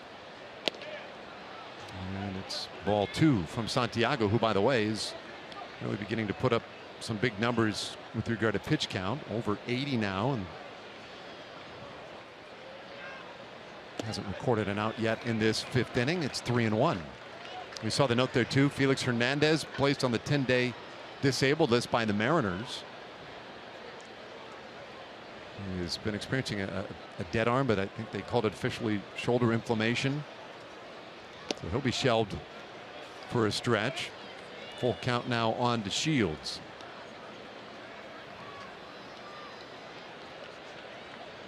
And then of course there was the note there about Dallas Keuchel. A complete game last night to go to 4-0, and DeShields draws another walk. So his 2nd of the night. He's been on all 3 times, and what a great job he has done. Time for our Jimmy John's delivery of the game. And we're going to check out the strikeouts from Hector Santiago. The most strikeouts he had in a game prior to tonight was 5. He came into the game with 17. He has 6 in this game, including striking out the side in the 4th inning. So while he's had his strikeout pitch working for him, he's also walked 4. He's walked Delano twice. He's walked Joey twice. The 4 walks tonight. Not much of a contest there. Equal the amount of walks he'd had in his prior 4 starts combined. DeShields with another stolen base. Yeah, that's a huge jump. Yeah, he basically could have walked the last 10 feet. There was going to be no throw. All right, man on second, nobody out. We got to cash in here.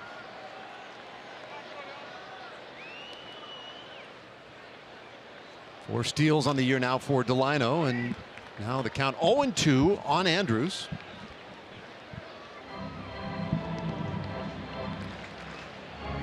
Interesting night for Hector Santiago, who has been so good with his command in his first 4 starts, but those 4 walks, as you mentioned, now doubling his walk total for the year. That is a little more of what you would expect, given the career numbers, just how he has performed in the past. Yeah, he's a guy that generally, at least from our experience, has high pitch counts and is not a 7 and 8 inning guy very often. Frequently it is 5, pitch into the 6th. This year he's pitched into the 7th several times. It doesn't look like it's going to happen tonight. Question is, can the Rangers get to him for a run or 2 before he does leave the game? He has done a good job of managing the game around all those base runners. Andrews bounces it to shortstop. Long throw for Polanco, but plenty of time to get Andrews 1 away.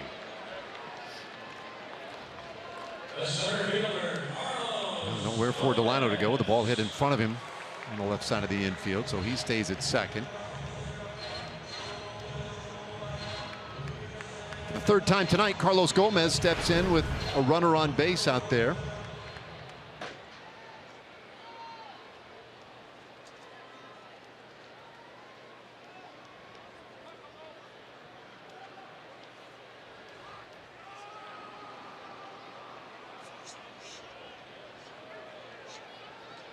Gomez has had a real nice homestand, 8 for 22 coming into today's game. He popped up in the 1st inning, struck out swinging in the 3rd.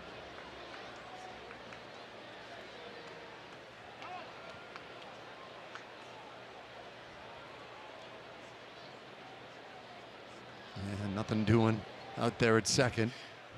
Delano was bouncing back to second before he even turned around. He knew that was coming.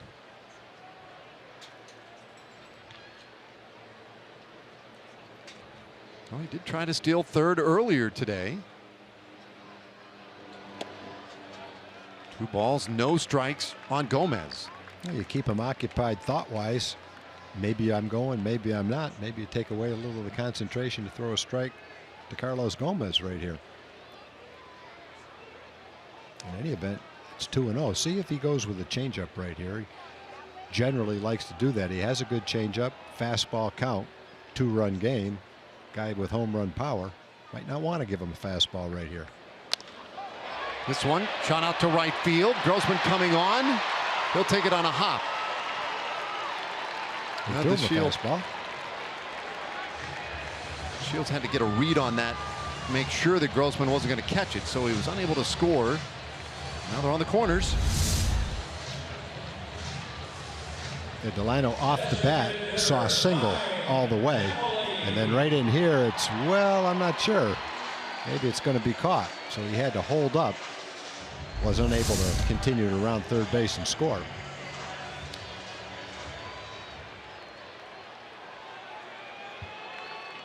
So once again, the Rangers with some runners out there in front of Mike Napoli, who has twice struck out against Hector Santiago.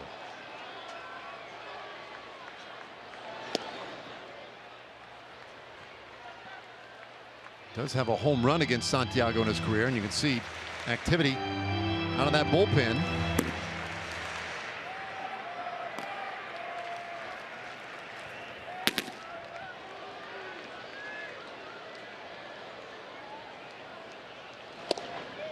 Inside, 1-1. Napoli came in 3 for 17 in his career against Santiago with the long ball. But tonight, the left-hander has certainly had the advantage.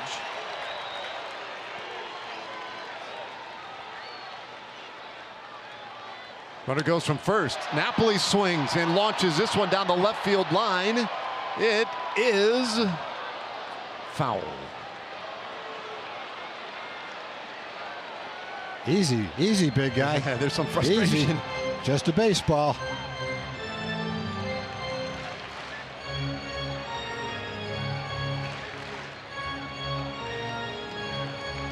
I would suggest if another one comes down that way, don't get in his way. Let him have it. Let him have it.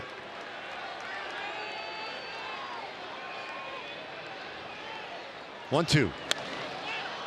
Popped up, first base side, foul ground. Vargas with room. 2 out. We take a Chevy game break. Send it back to Dana Larson.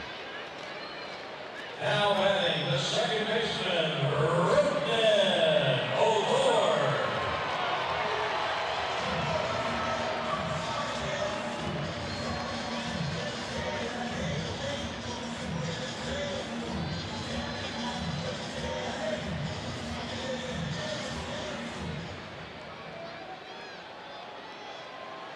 Wow, yeah, thanks, Dana.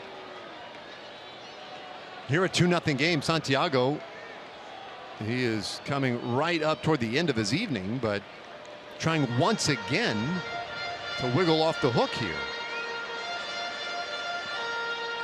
The first time in tonight's game that the Rangers have gotten a runner as far as third base. To Shields, the man over there. Opened the inning with a walk, stole second.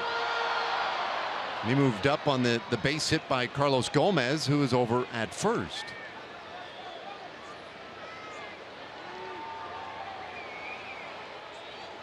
But with 2 out now, it's up to Rougned Odor.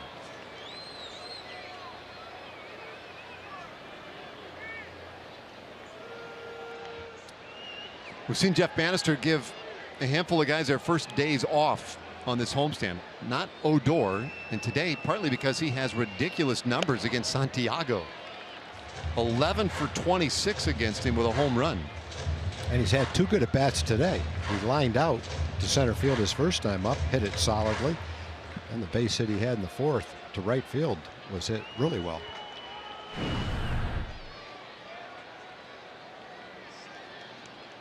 Now the Rangers need a big hit here. Runner goes from first.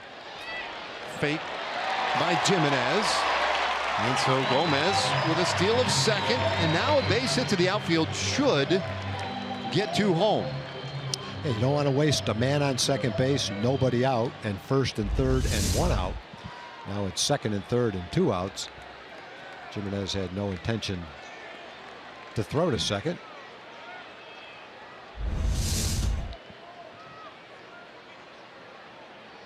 Very favorable count here for Odor. 20th pitch of the inning from Santiago.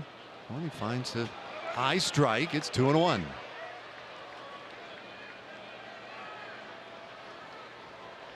I'm starting to see a lot of this.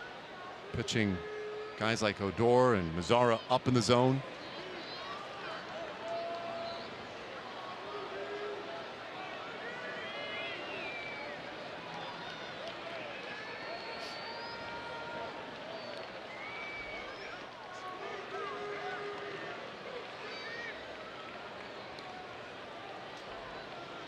A 2-1. Kind of the same kind of thing, but 3 balls and a strike now to Odor.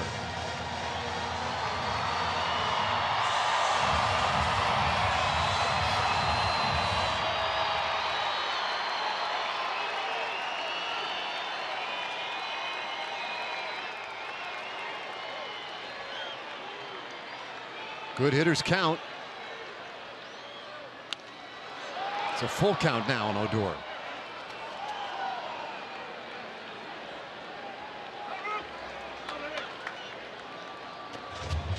Well, Rangers have left 6 men on base for the first 4 innings. A couple in the second, a couple in the fourth. Single runners in the first and third. There's been no easy inning tonight for that guy, Hector Santiago.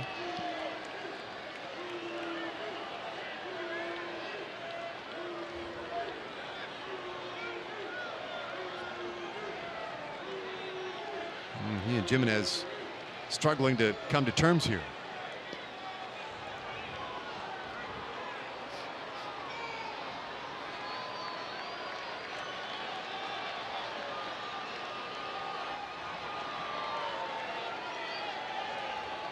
Good speed out there at second and third base. And Odor will get another pitch. 102 pitches for Santiago, jammed into 5 innings.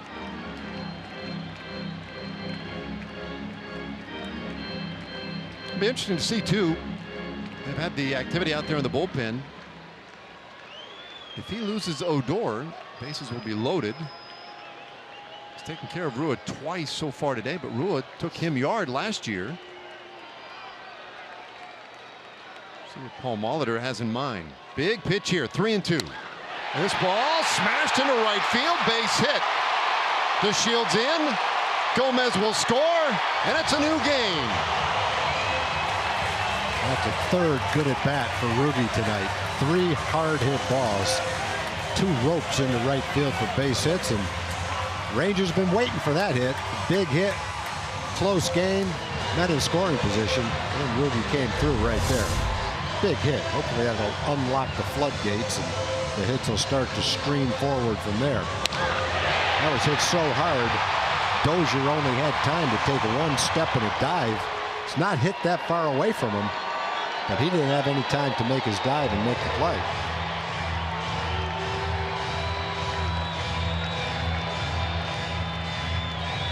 Yeah, Elvis loves it. Stolen base got Carlos in scoring position for that second run. Molitor out there to talk things over and sticks with Santiago. I mentioned just a moment ago, though, he has gotten Rua twice tonight, the comebacker and the strikeout, but Rua has done damage against Santiago before. Let's see if they can keep the pressure on him. Well, the Rangers have not been shy about running. And see if Rugi right here in a tie ball game will be interested in attempting a stolen base. Rangers have stolen second 3 times. They were thrown out. Delino was thrown out trying to steal third. Out to right field, slicing into that corner. Grossman makes the catch. No chance to run. Inning over. But it's a new ball game. Minutes second and third. Rougned Odor done a great job against Santiago all night long. Delivers the big hit. We're square at 2.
By Southwest.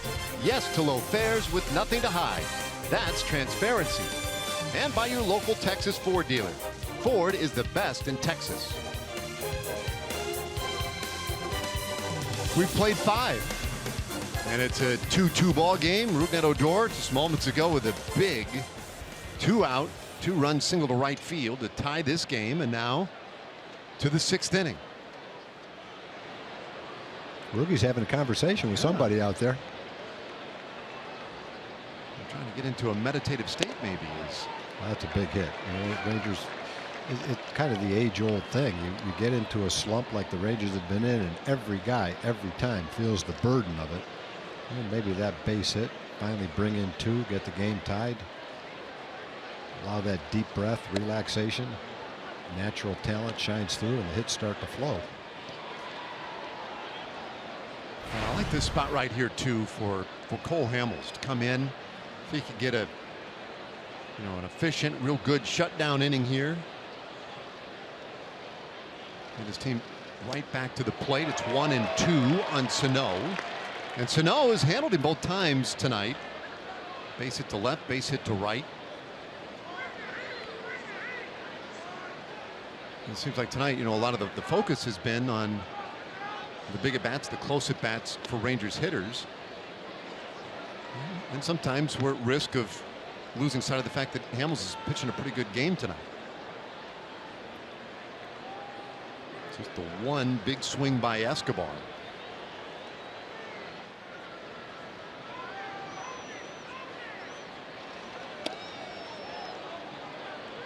Full count on Sano. Hamels coming off his best start of the year. He went 8 innings, allowed a run on 3 hits against Kansas City.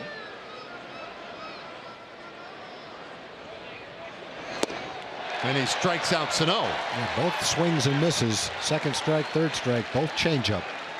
Tailing down and away. First strikeout for Cole. Those what it looked like to Sano. Looked like a fastball. There's the circle change. The first 2 fingers touching each other. The ball thrown with the last 3 fingers, just like a fastball. And the grip takes 10 miles an hour off it, and you saw the result. Right where he wanted to throw it. Tempting enough to make him swing, far enough away to where even if he waits on it, he's not going to be able to do much with it. Now Grossman, who is lined out and bounced back to the mound. He's 0 for 2. That one got away.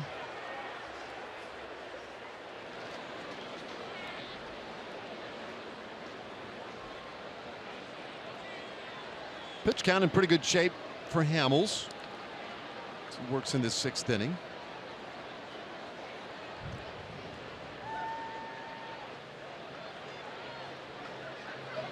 I want to go up on Grossman. They get it right at the belt for a strike, and it's 1-2.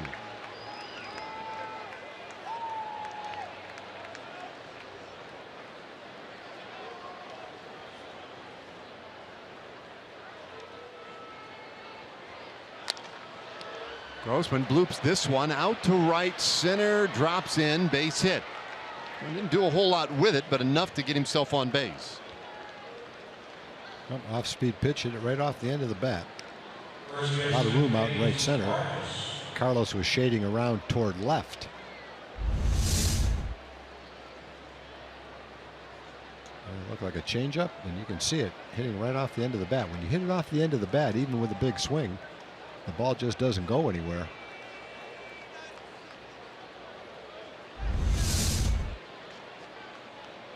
So now Grossman aboard, and Kenny Vargas.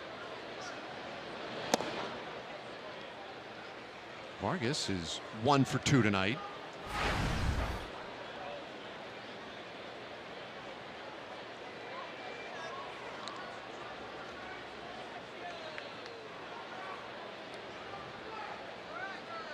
Today, Vargas batting 5th in the order for Minnesota. We've seen him 6th and 7th in this series. 1-1 the count. And Chirinos, it's interesting. Chirinos definitely had in his mind that he wanted to go out there and have a word with Hamels before that pitch was delivered.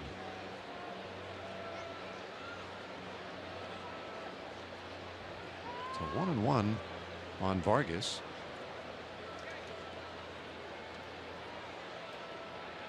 Chirinos was looking back into the dugout all the way back to his position behind home plate.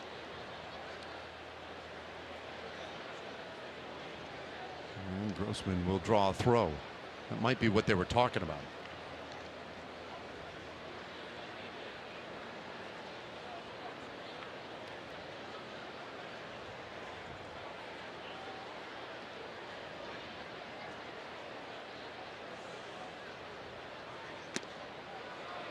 Two and one.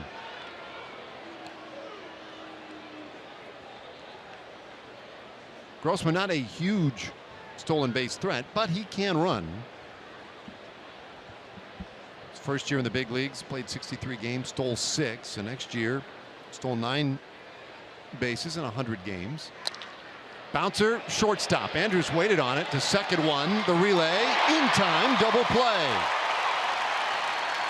Once again, the double play helping Hamels through the 6th. We go to the bottom of the 6th inning. It's a 2-2 game.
Time for the Sonic Slam inning, brought to you by Sonic Drive-In. Today's jackpot worth $300 plus dinner for two at Sonic Drive-In. Today, the Rangers are hitting for Wilsey Garn from Willis Point.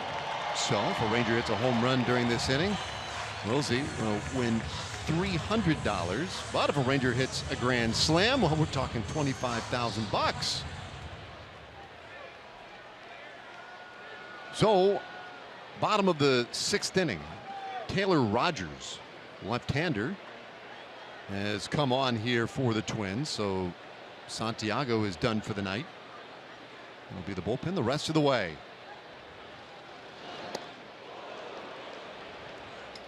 Gallo way out in front of strike one from Rogers.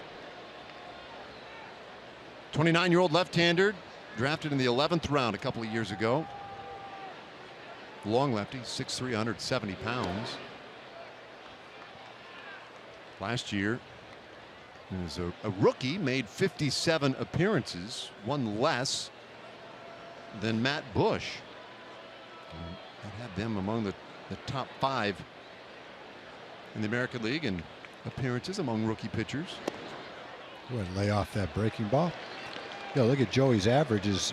Came into the game at 224, but with 2 walks tonight, he has his on-base percentage up over 340. So that's solid territory with the 12 walks when you add the power numbers, especially the 7 home runs in with it. Oh, man. 2-2. That's a called strike, but I'll classify that as a good eye.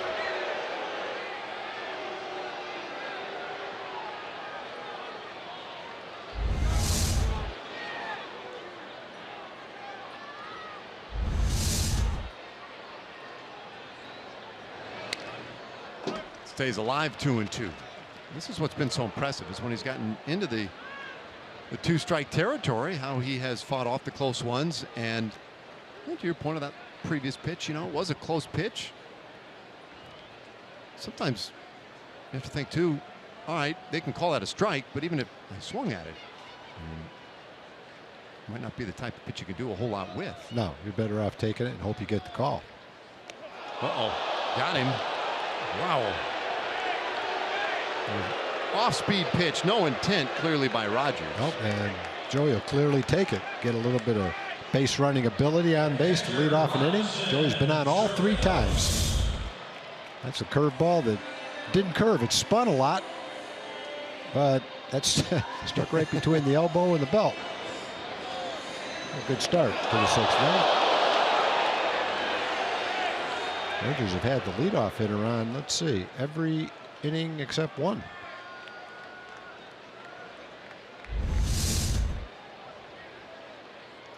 Santiago managed to navigate through, allowing just 2 runs. And now Rogers in relief. Hits Gallo, gets a strike in there to Chirinos, who's 1 for 2.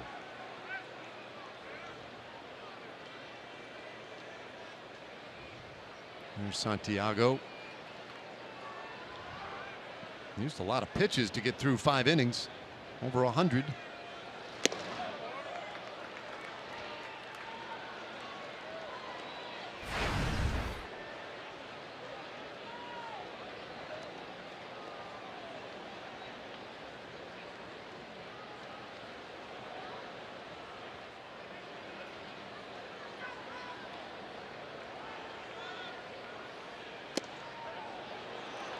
One ball, 2 strikes on Chirinos. A real good swing in the 2nd inning. Struck out in the 4th inning tonight.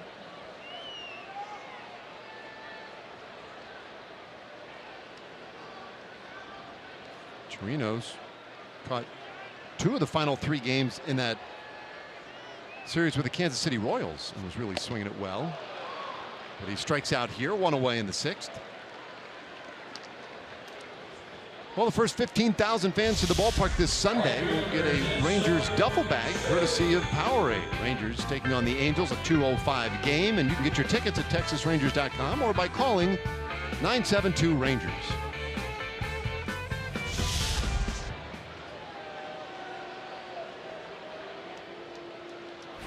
Here's Chu. Once again, Tom, he's Up with a man on base. Batting night today, but always people on base in front of him. Yep, first and second the first 2 times up. One off his foot foul. 2 is flat out to left field. Struck out swinging tonight.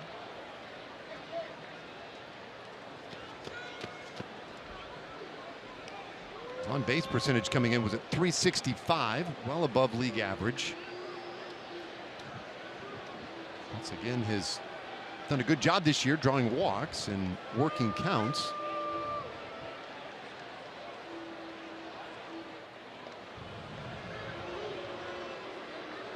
Keep an eye on Gallo. Said it earlier, he can run a little bit.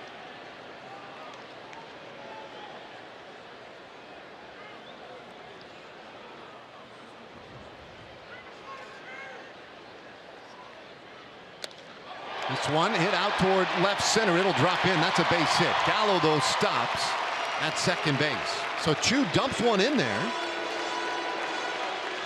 Couple more base runners in the 6th inning.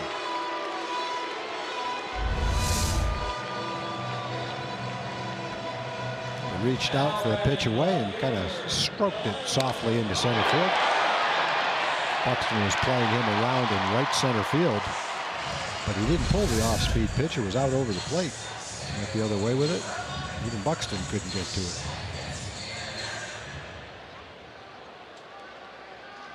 Now the story tonight here is Delano to Shields, who got the job tonight of leadoff man and has reached all 3 times, twice via the walk, once with the single back of the 3rd inning. Yeah, between Delano and Joey Gallo, they've had 4 walks, a hit batter, and a single. Delano's single was a rope, almost a double down the line, but Rosario was able to cut it off and hold him to a single.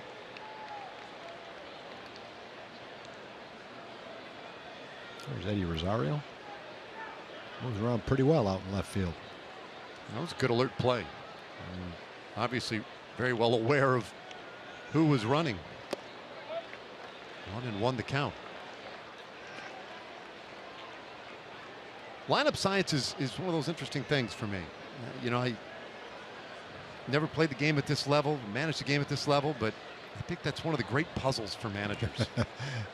Well, I think nowadays they get a lot of input from a lot of different places.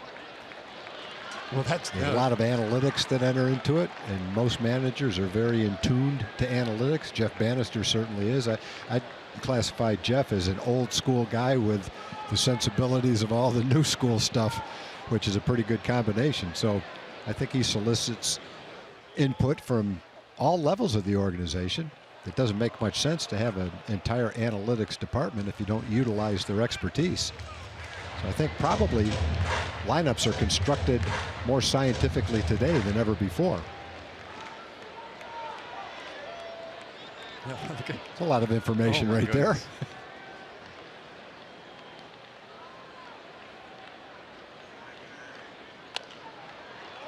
Fouled off, stays 2-2 on to Shields. I asked Banny today about it, just not from the standpoint of, you know, how do you come up with this lineup or that lineup, but just as a manager, all the various responsibilities, right? To me, putting together the lineup and thinking about roster moves you might make, those are the great puzzles on a daily basis. And I was just kind of curious, is it fun? Is there I think it's enjoyable to make out the lineup card. I would think that would be fun. Looking at all the different possibilities. You've got your coaching staff that you're sitting there talking to as you put the lineup together. But the one thing that's very apparent, every lineup looks better when the guys in the lineup are hot. Then you can't go wrong. It's when you're struggling to score runs that tinkering with a lineup, trying to come up with a combination, just figure out a way to get something going. But it's a lot easier when your lineup is hot, and it really doesn't matter where you put guys. They're all swinging the bat. Well, here it is again. He's been on all 3 times. And in this at bat, we don't know the outcome yet. But the Shields has worked it full. And he takes ball 4.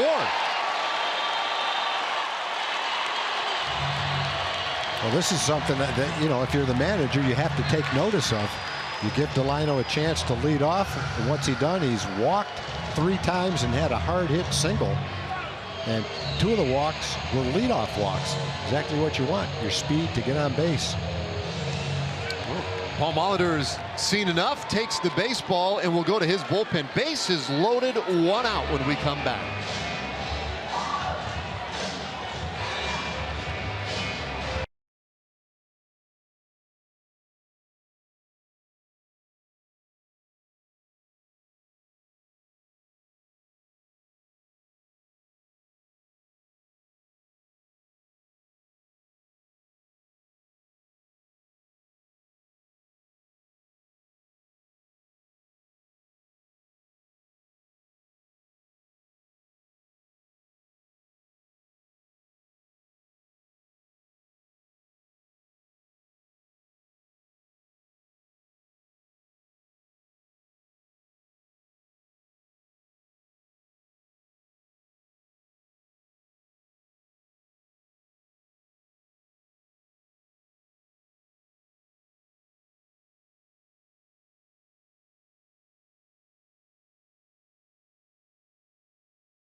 Interesting in a hurry here at the bottom of the 6th inning.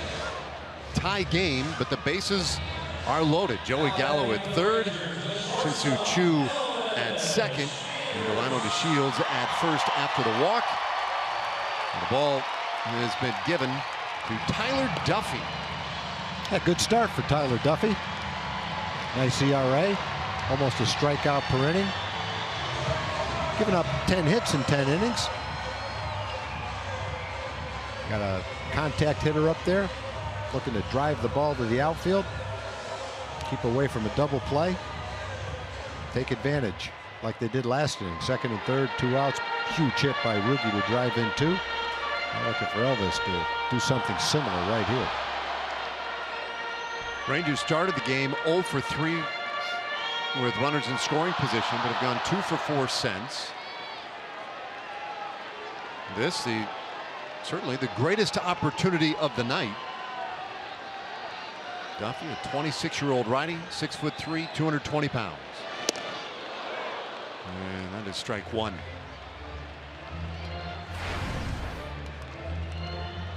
Andrews had that base hit back in the 1st.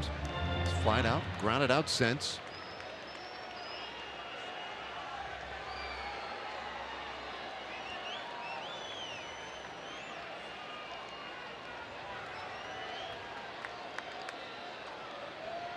Runners everywhere for him, though, and he swings and misses.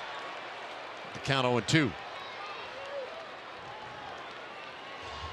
can see that the Rangers lead the American League with 29 home runs.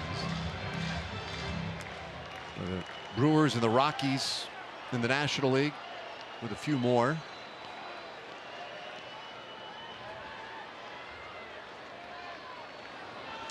This one gets away, and a high carom that will allow Gallo to score. Rangers lead it 3-2. Boy, you just never know what's going to happen when the ball goes back to the screen. There's cement back there, and that ball went way up in the air, which allowed Joey to score. You make your break, but then if that ball comes straight back to the catcher, you're out in no man's land. A slider, I think a slider, something way outside. Fortunately, it goes way up in the air, and by the time Jimenez can make any attempt, Joey's had a chance to score. But if it hits a little differently and rolls back straight and hard directly to the catcher, might have been a different story. So now second and third. Infield in. And Andrews stays alive. Chu is at third. The Shields at second. A wild pitch, allowing everybody to move up. Gallo to score and give the Rangers the lead.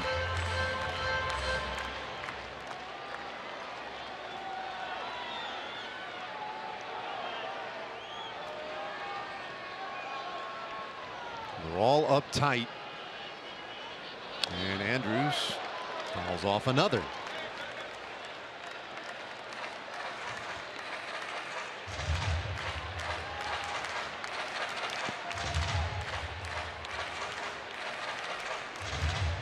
Duffy, a 5th round pick, 2012.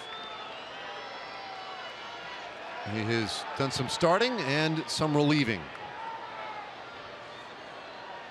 He comes in a huge spot here tonight.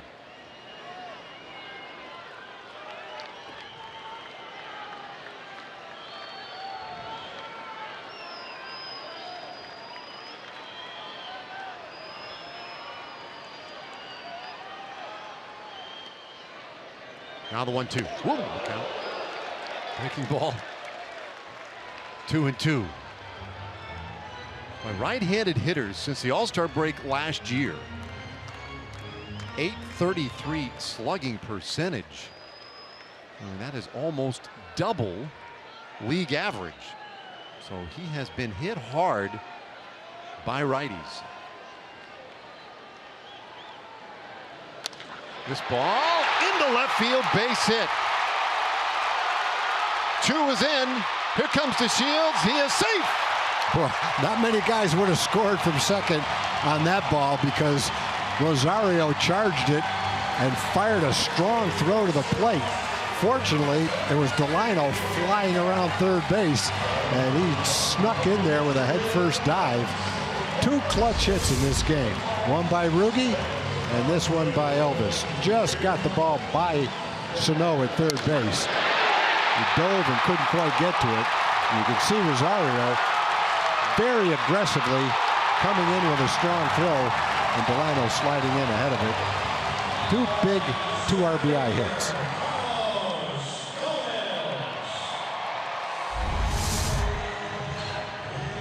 Now a 3-run lead is Andrews. Boy, does he come through in a big spot there. A wild pitch got the 1 in. And then able to drive the next 2 home. He's in scoring position for Gomez. And a single to left field. Andrews advancing on the throw to the plate. Oh, very tight to Gomez. Delino has walked in each of the last 2 innings and scored in each of the last 2 innings. That's exactly what we saw in spring training on a daily basis. Great at bats, high on base percentage, stolen bases. Delino really focused for this game tonight. It kind of goes back to, I was bringing up that whole thing about lineup signs. I don't know what it is, but when we saw him in spring training, it was typically in that leadoff spot, and he was thriving. Now, when he's gotten the opportunities off and on here, he's been at different spots in the order, but it looks like he owns that spot. It just works for him somehow. Bounce with third base. That's a fair ball. Throw by Sano in time. And they get Gomez. 2 away, but Andrews able to move up to third. Good look at the arm strength that Sano has. Fielded that ball on the run on the third base line and threw on the run with something extra on it.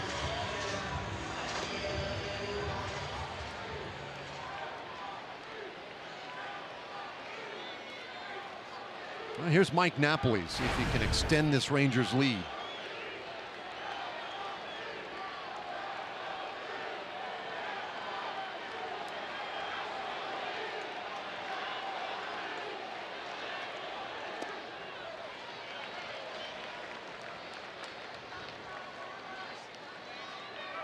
Knapp 0 for 3, popped up his last time. That was just before Odor came through with the 2-out single.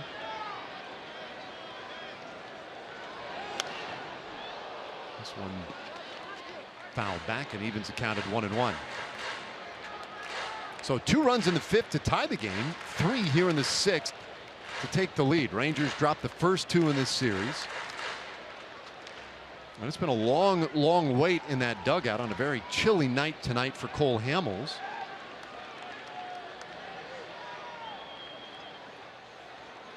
Who's been really good through 6 innings. That one off of Jimenez's glove. Here comes Andrews, and he dives in there with another run. That's been a big part of the inning. Clutch base hits, a hit by pitch, and a walk have scored this inning, and 2 runs have scored on wild pitches. So they're scoring in a lot of different ways, but taking advantage of their opportunities this inning. This might go as a pass ball. It is a pass ball. 1 wild pitch and 1 pass ball. Yeah, that wasn't even close to a wild pitch.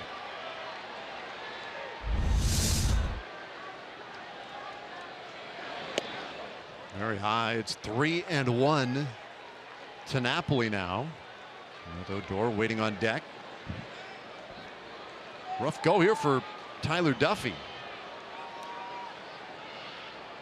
Well, a hit batter started the inning. Joey Gallo got hit on an off-speed pitch, and that just unleashed a rally. Off the handle. This one foul and into the stands. Soft looper into the outfield by Chu. Another walk. A wild pitch. Clutch hit by Elvis to drive in 2, and a wild pitch. A little bit of everything this inning. Well, Napoli hasn't had the results yet, but as you can see, he has seen a lot of pitches. Had some guys work. 7th batter of the inning, 4 runs already in.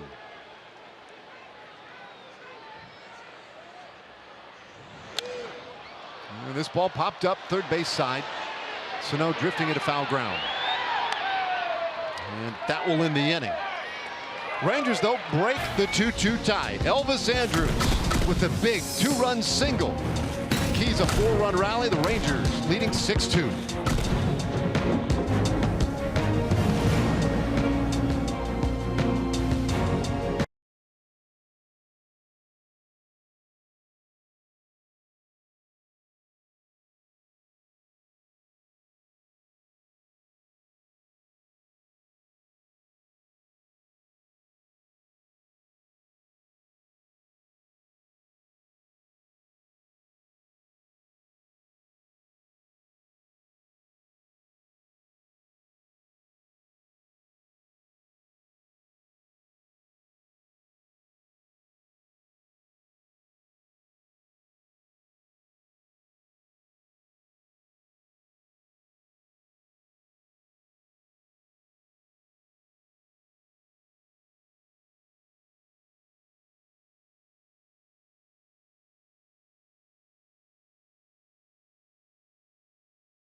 Thanks to Elvis Andrews' timely hitting tonight in our State Farm winning combination. Who could it be but Delino DeShields in that leadoff spot tonight and getting it done all over the place. Reaching base every time he's been up, being aggressive on the base paths, taking advantage of that speed. He said his dad tells him if he's in that leadoff spot, his job is to touch home plate at least once a game. He's done that twice tonight. And guys, he did admit, he said, look, I thought things were going to be different coming out of spring training. I thought I played played well enough to get this starting job. It didn't work out that way, but now I've got my chance. It's time to make the most of it. I'll say he couldn't do much more tonight than what he's done. Everything you'd want to see in a leadoff hitter and more tonight. He's been very patient in these first couple of weeks of the season, all things considered, because he did play extremely well down in Arizona. 1-1 pitch to Escobar. He's had 3 walks. He's stolen 2 bases. The only one on the team that could have scored from second on Elvis's base hit. Fun to watch him tonight. He's seen 29 pitches in his 4 at-bats too. That makes it 3-1 now to Eduardo Escobar.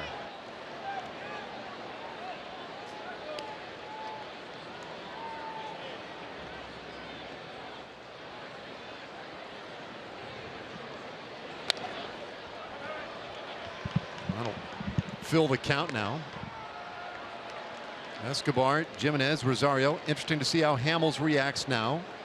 He's got a lead, a sizable cushion, but he also had to sit there for quite a little bit.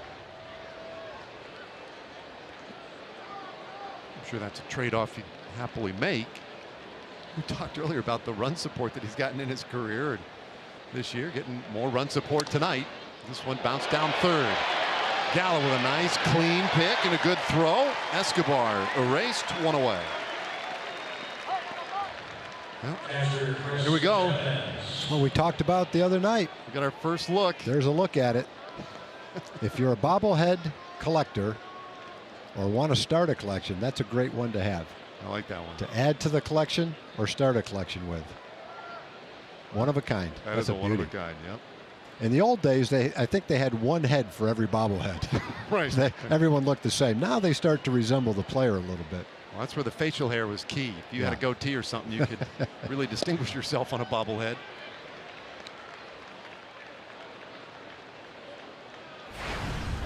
Chris Jimenez. They had one out in Oakland for the Hall of Fame broadcaster Bill King, and you could press a button and get a couple of his favorite calls. That was one of my favorites. His Holy Toledo, that was I think that was on there. Classic. Yeah. And of course he was a guy too. He had that handlebar mustache. Yep. Great look, very eclectic man. This ball hit well out to left to Shields. Tracks it down, 2 away. A pretty good pitch count for Cole. That's pitch number 89, 2 outs here in the 7th inning. His last start, we talked about that earlier. The Rangers were coming off a 13-inning game. The bullpen pitched 7 innings. Cole needed to pitch deep into that ball game, and he did. He went 8 innings. But solid pitch counts. The longest inning he's had was the 4th inning, where he threw 17 pitches. He's at 90 pitches right now with 2 outs in the 7th inning.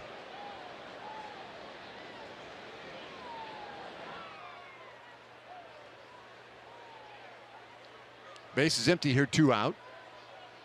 And the pitch to Rosario in there for a strike. Now the 2 runs for the Twins. They came in the 2nd inning. Eduardo Escobar with a home run that just barely stayed fair. And the way the Rangers offense was going, boy, it was kind of worrisome for a while. Leaving a lot of guys on base. Not coming up with the big hits, but then a breakthrough 5th inning. Big hit by Rougned Odor. That scored 2 to tie it. And then 4 runs just a bit ago in the bottom of the 6th inning. And now with a nice lead.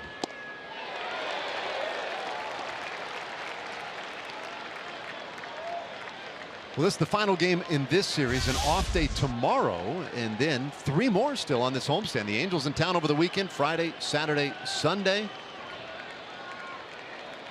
Saturday's game will be on FS1. And then it's off to Houston for a 4-game series. That should be fun. I'm looking forward to that one. Astros did lose today, lost by a run on the road in Cleveland, so they are now 14-7. I have to think the Astros are pretty pumped up for that 4-game series. You know, the roles are a little bit reversed. It's the Astros with a solid lead in the West, Rangers trying to make up some ground. That's the situation the Astros were in for the last couple of years, and they just couldn't beat the Rangers. Base hit by Rosario. So he finds some pay dirt out there in center field. It'll bring up Byron Buxton.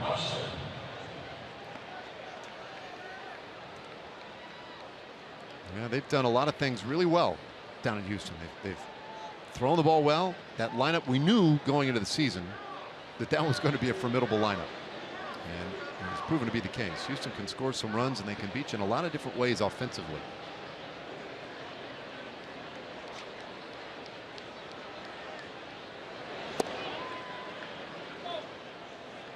In fact, the Astros are second in the American League in batting average. And they are right up there in runs scored. Fewer runs scored coming into play today than the Rangers, but they've done it in a more balanced way.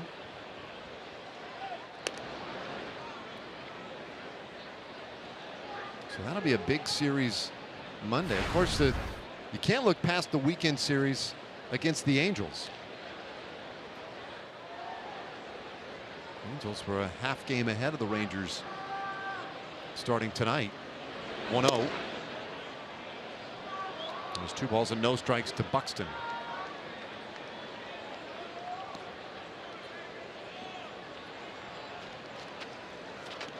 Well, here comes Doug Brocail on the jog out to the mound.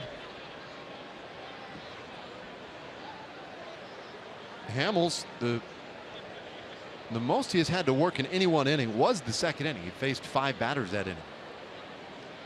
Otherwise, it's been a couple of double plays have really helped. 3 of them so far tonight. It's helped limit the number of batters he's had to deal with. That pitch count climbing here in the 7th.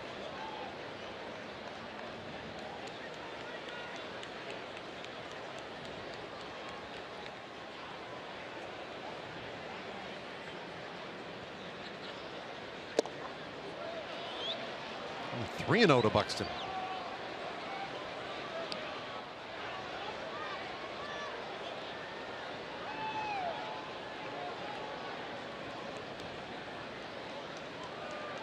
Buxton had such a tough time with pitch recognition coming into the series, and he walks again. 4th time he has walked in this 3-game set. And only had 2 walks coming into the series. 2 men on, and that will do it for Cole Hamels. Jeff Bannister will take the baseball, and it's up to the bullpen from here, with the Rangers leading by 4.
mean, Hamels has been very good as a Texas Ranger.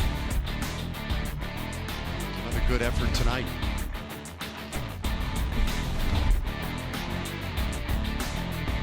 Pitched very well in this ballpark too. 10-2. For tonight, 6 2/3. Didn't quite get that last out of the 7th inning. So far, only 2 earned runs, only 1 strikeout. But in pretty good shape if Tony can get Dozier right here, get out of the inning, keep it a 6-2 ball game. So Barnett against the top of the order, Brian Dozier. Walked his first time up. 0 for 2 though for the night and takes a strike. So Tony's numbers on the season: 6 2/3, struck out 7, has only walked 1. Threw really well his last time out.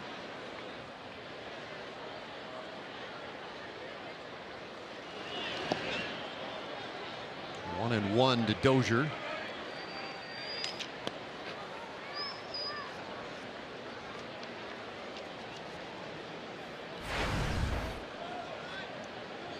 Good work back behind the plate today with Chirinos. He has continued to really be good back there. In fact, I think didn't he start the last couple of Hamels' good outings? Those two seem to pair pretty well. I don't know, it's hard to say how much you can attribute to those things sometimes, but lately it has worked out pretty well. 1 and 2 to count on Dozier. Yeah, I think the Rangers have 2 catchers, and each catcher works equally well with all the pitchers. I think when a pitcher sees the lineup, he's perfectly happy, whichever way Jeff Bannister wants to go, whether it's Lucroy or Chirinos. They both handle the staff extremely well, and the pitchers love throwing to both of them. This ball hit hard out to right field. Base hit. Around third base is Rosario. Throw comes back to the center of the infield, and so they will concede Rosario. It's a 6-3 game on the Dozier single. I said hit hard, but it was not. I think he hit a little bit toward the end of the bat. Tony didn't get the ball where he wanted to. He's trying to throw the ball a little more down, a little more outside. And if he did, Dozier probably wouldn't have even been able to hit it like that. But he hit it hard enough to get it over second base and bring in a run. So with the throw coming back towards second, that kept Buxton out there at second base. And now here is Polanco, who is 0 for 3. All this has happened with 2 outs. 2-out single by Rosario. Buxton with a walk. Now that Dozier single, and there's a strike to Polanco.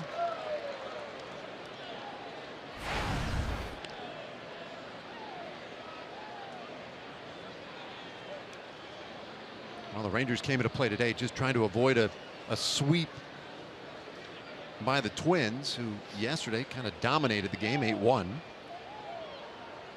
Stole a 3-2 victory here on Monday, and this ball hit sharply down to first, but right there for it is Rua, and he'll race to the bag to beat Polanco to win the inning. So the Twins will have to settle for 1 run in the 7th. They'll stand and stretch here tonight. Rangers by 3.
AT&T high-speed replay. We go to the 5th inning. Rangers down by 2. Delino is walked. He steals second.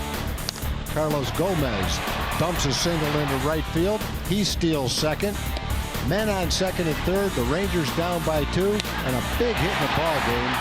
Rougned Odor rips one past Brian Dozier. And the Rangers get on the board. They get 2 in the 5th. Go on to get 4 more in the 6th. But that hit by Ruby kind of undid the floodgates, and the Rangers have scored 6 and have a 3-run lead. Well, Craig Breslow becomes the 4th pitcher of the night for the Twins, on here to pitch the bottom of the 7th inning and making his 9th appearance.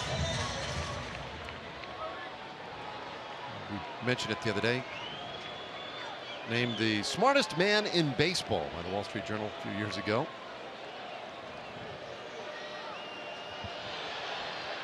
I don't think there was a lot of arguments. That was not a controversial pick. No. He certainly has the credentials.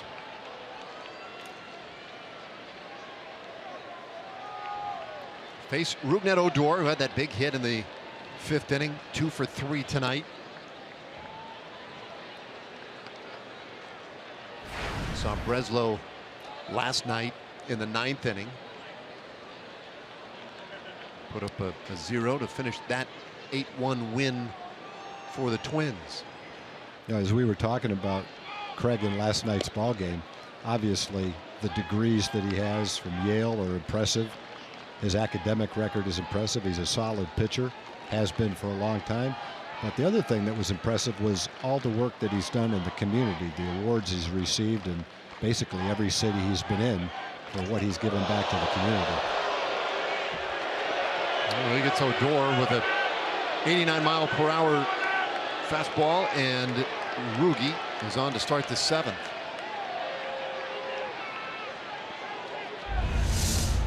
First baseman Ryan. And just gets away with it, get away from him. Rugi somewhere right in the side chest area. Rangers are not going to be against adding to their lead, making it even more comfortable late in the ball game.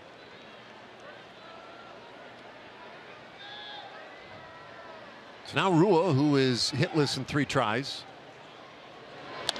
and hits this one on the ground and through into left field. The Rangers have had the leadoff hitter on 6 times in 7 innings. The third baseman Twice on a hit by pitch, once on a walk, actually twice on a walk. Fastball inside part of the plate. Good swing, hard hit ball by Ryan.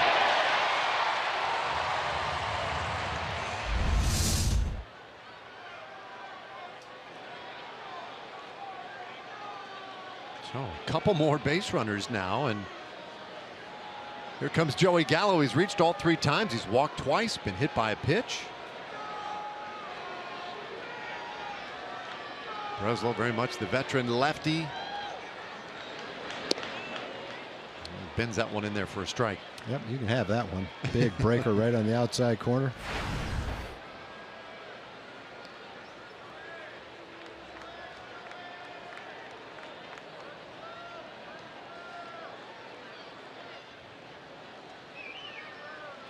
Some very solid at bats tonight for Gallo.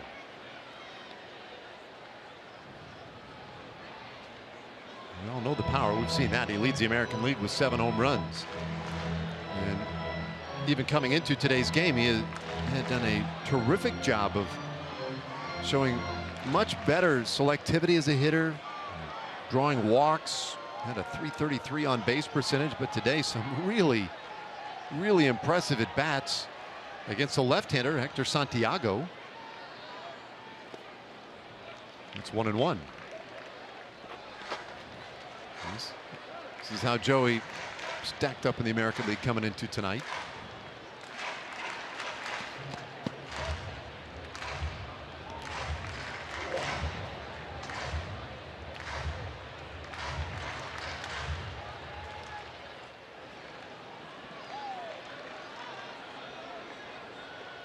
Big, strong, left-handed slugger. Breslow, though, very concerned with Odor.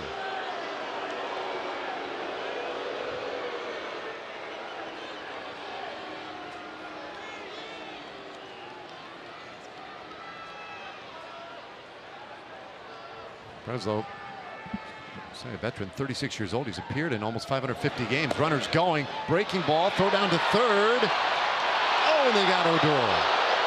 Well, Breslow knew what he was doing. He stepped off a couple of times and looked at second. And maybe by doing that, he kept Ruge close enough to second to where he couldn't beat the throw. But let's see if the tag was made. It's debatable. Didn't look like it. Well, it was from a where great Chad save. Fairchild was, I don't think he could see whether he tagged him or not. But I guess he did. Yeah, it looks like when he caught it, and they are colliding Oh, right there there. it is. There it is. So Obviously touched him in the head. I was looking down toward the body. Knocked his helmet off. 2 caught stealings down at third base tonight. And really, I think Sano, the greatness of that play was simply getting the ball. I mean, it was a really good catch. And now Gallo pops this one up, back behind home plate. Jimenez puts it away. Let's go down to Emily Jones. Yeah, Chris Jimenez with a great line in pregame today. I was talking to him and he said, yeah, if you put Miguel Sano at fullback and Joey Gallo at tight end, they could do serious damage for an NFL team. Yeah. Yeah, and then I want to know what you're going to do with Kenneth Vargas too, because he's got to be in there somewhere. Yeah, the athletic makeup anymore in baseball, it's just amazing. Well, that is it for Craig Breslow, and we will look for Ryan Presley when we come back.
To add to that here at the bottom of the 7th inning.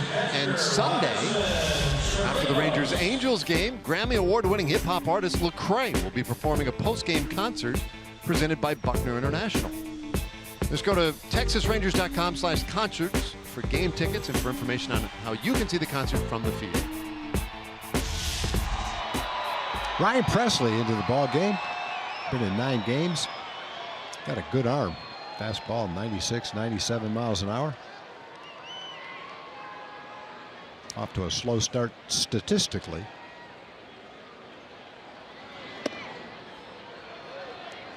Up high to Chirinos. 2 out here, and Rua out at second base. Rangers got 2 in the 5th, 4 in the 6th. Presley so far this season, 7 2/3 innings.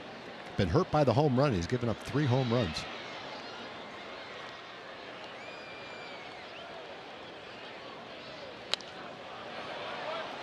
1-1 on Chirinos. 1 for 3 tonight. Had the single in the second. A couple of strikeouts since. Done a nice job behind home plate.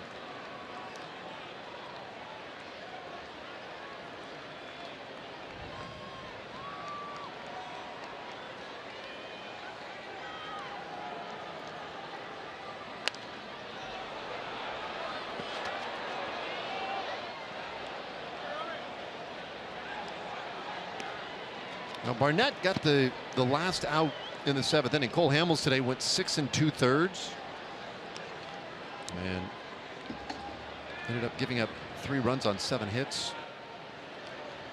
Walked 3, struck out 1. Once again leaves with the lead as he has done every time out. This one is high. It's 2-2. And we'll see how Jeff Bannister wants to use his bullpen the rest of the way. That'll be kind of interesting because we are in a close enough game where you would go after it with your conventional setup closer order in this one. So that looks to be Jeffress in the 8th. Barnett just for the 1 out. Now Chirinos goes down swinging, and that will end the 7th.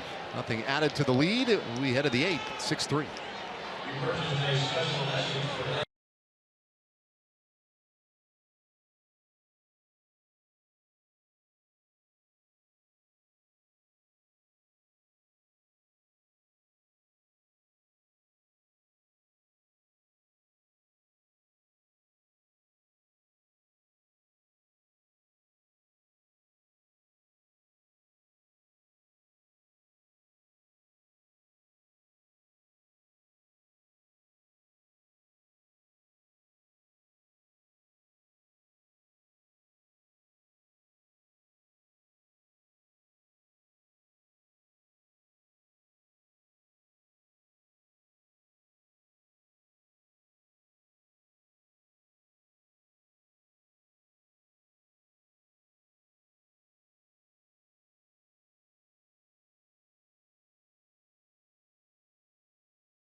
Yes to low fares with nothing to hide.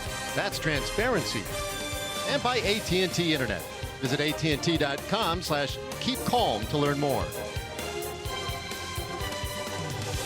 6-3 Rangers.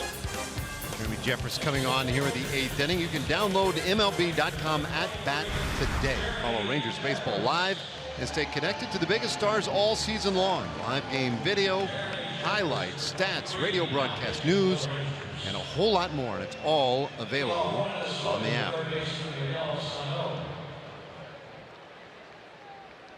Jeffress on here in the 8th inning, a 6-3 ball game.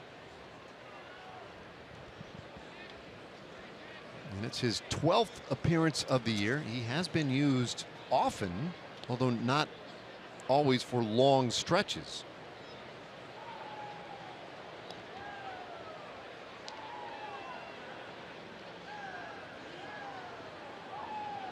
Jeffress has more or less led the American League in appearances since about 2 weeks ago. And first pitch, that one lined out into right field, a base hit for Miguel Sano. He's got a 3-hit night. And we will step away for a Chevy game break and send it back to Dana Larson. Right fielder Robbie Grossman.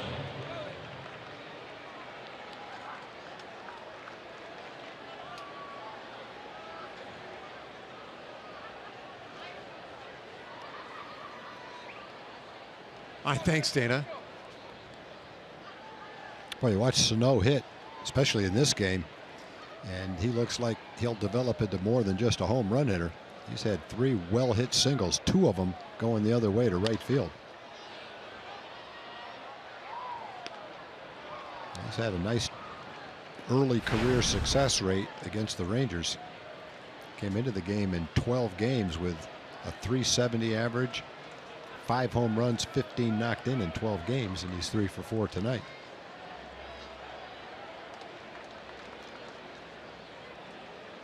And we touched on it. I think it was the opening game of this series that they look at that average exit velocity on balls hit, and he leads Major League Baseball, the only guy in Major League Baseball who has an average exit velocity over 100 miles per hour. Well, you can see why. Tonight he's put the ball in play 3 times, and all 3 of them have been solidly hit line drives.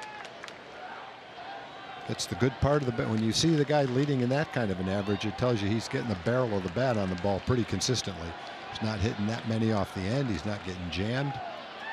The ball's jumping off his bat because he hits it on the good part of the bat. Yeah, because that stat takes into account all balls put in play, right? Right. I mean, I think it's, you know, even the dribblers or the bloops, Sure. right, that some guys have, and that it also means you don't have too many dribblers or bloops when you're doing that.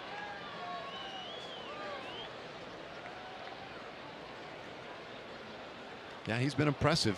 And we said the open, you know, we just kind of highlighted his play from last night. After the game, I met up with a couple of Twins broadcasters, and they said by far the best all-around game he's played in his Twins career, and he was impressive.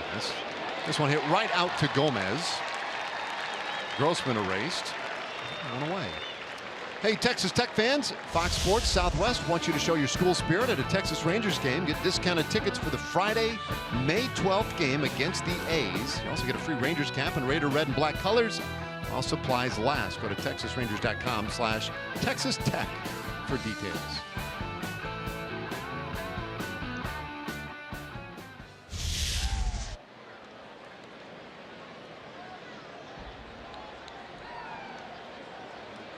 So one away. Big Miguel Sano on at first, and bigger Kenny Vargas in at the plate. And a comebacker. That one is handled by Andros, and the backhand flip to second. Wow. I thought after he bobbled it, he was going to have to go to first base. He came back with a ball. Jeremy tried to catch the ball behind his back as his follow through wouldn't allow him to catch it conventionally. Elvis gets a tough hop, stays with it, goes to second. Well, that's a close play. I don't know. It looked to me like they had the ball there at second well in advance. And Sano's going to That's the case. head back in. Nice play by Elvis. I'm with you, though. When he had a little trouble getting it cleanly, I thought, well, obviously he's just going to take the out at first base, but stays with that lead runner and keeps the man out of scoring position. So Vargas is on at first via the fielder's choice. And now here is Eduardo Escobar, the 2-run homer in the second.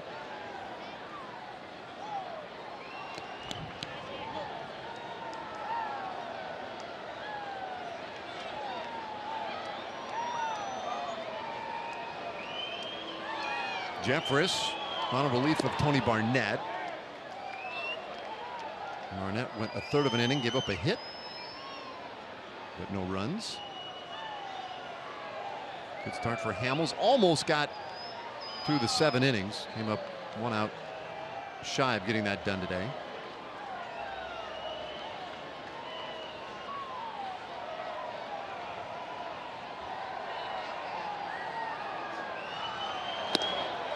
Interesting note on Hamels' start too. In his career, 271 starts of more than 6 innings.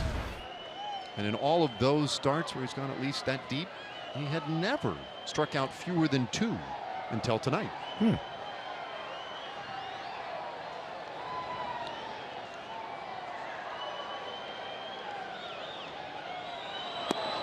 think in some ways can underscore the, well, you know, sometimes there's value and sometimes there's not a ton of value in strikeouts, right? I mean, if you can get the outs without striking guys out, no big deal. They got a couple double plays Yeah. tonight, which helped. Still pitched a solid ball game. Yeah, 11 ground ball outs today. for him. And so many pitchers, you know, they value that as much as anything. Get the ball on the ground. You're doing some good stuff. 2-2. The count on Escobar. In his last start against Kansas City, he had 11 ground ball outs in that ball game.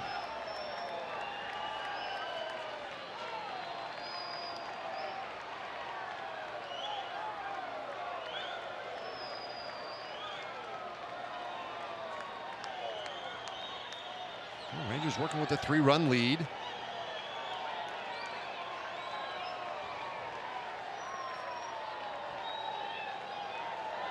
Jeffers with the heat, and he strikes out Escobar. That will end the 8th. Twins got another hit, but leave another man. The power arm of Jeremy Jeffress. Strikeout of Escobar takes us to the last of the 8th inning.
Inning, Rangers trying to avoid a sweep at the hand of the Twins, who have a chance.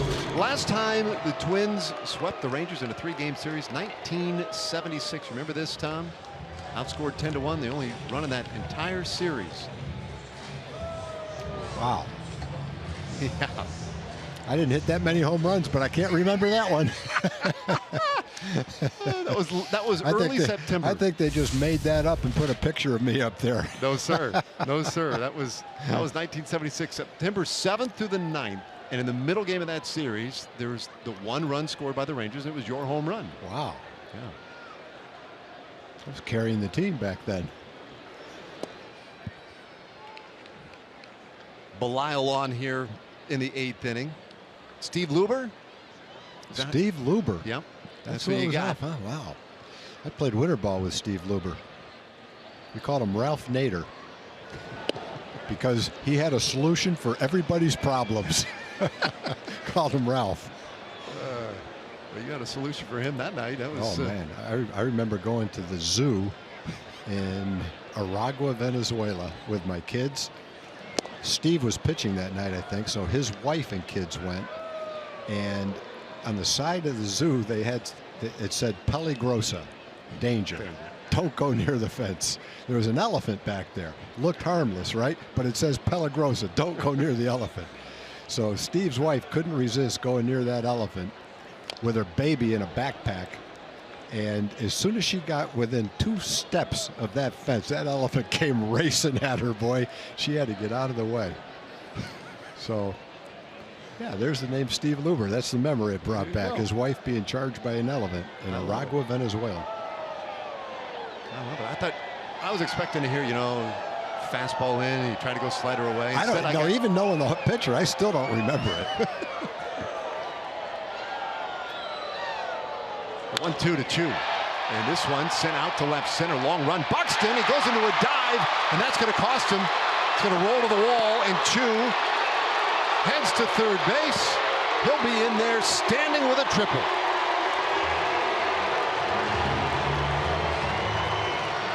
Well, that's the second time in this series that a line shot has just barely eluded Buxton. I think when he sees the ball go up in the air, he thinks he's got a chance to catch anything. And he does. He's playing over in right center field. Gets a decent jump, but Chu really put a charge in that one. It jumped off his bat. Might have sliced away a little bit from Buxton. He's flying through there. It's pretty much a carbon copy of the one the other day, but it leads to a well-struck triple for Shin-Soo.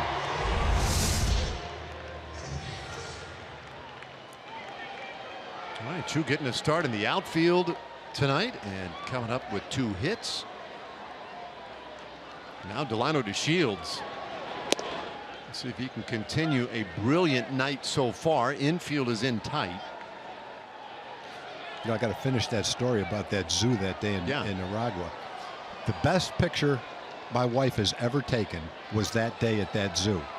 I had my youngest son, Ben, was probably maybe 2 years old, and I had him in my arms, and there was a giraffe. And so the giraffe, it didn't say Pelagrosa, so we went near the giraffe. And the giraffe walked over slowly, leaned down, and stuck out his tongue. And the picture, as I've got my son here, is this huge giraffe with his tongue licking him on the cheek. And my wife caught it right as that happened. Oh, that's awesome. awesome. That picture's been displayed in our house for almost 40 years now, I guess.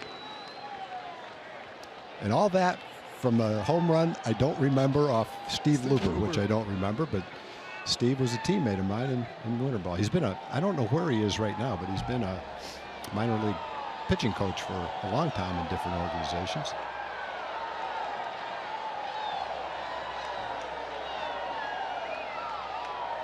Belisle's 2-strike pitch, and DeShields pops this one up. That one beyond the reach, though, of Vargas. Stays 0-2. That is the fun of bringing up those old moments. You never know where they're going to lead. You really don't. I didn't either. You know, that's Elvis's hometown. Maracay is the name of the city. Aragua is the name of the state. And that's where Elvis is from. Other famous shortstop from that city was David Concepcion, who was on our team that year. A lot of great shortstops have come out of Venezuela. Luis Aparicio, Chico Carrasquel. Luis was a manager in that league. Chico Carrasquel was a coach for many years for Caracas.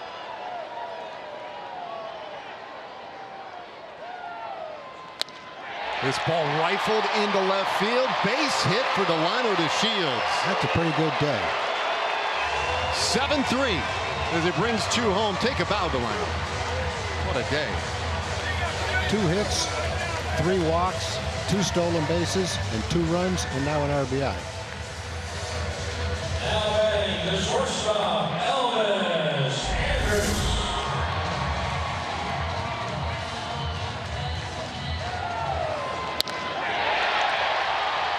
You know, watching the game, watching the players, watching their body language, watching their face.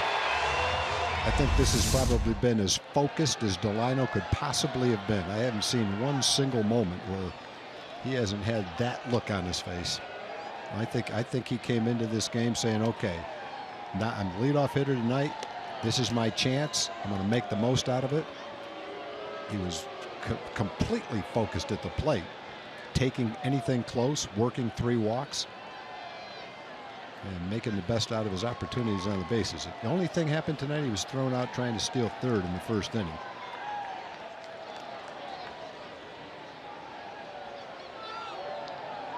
Nice lead, and he draws a throw. He had a pretty healthy lead over there, which was interesting. He also had that distinctive lean towards second as if he was ready to go. He's already swiped 2 today.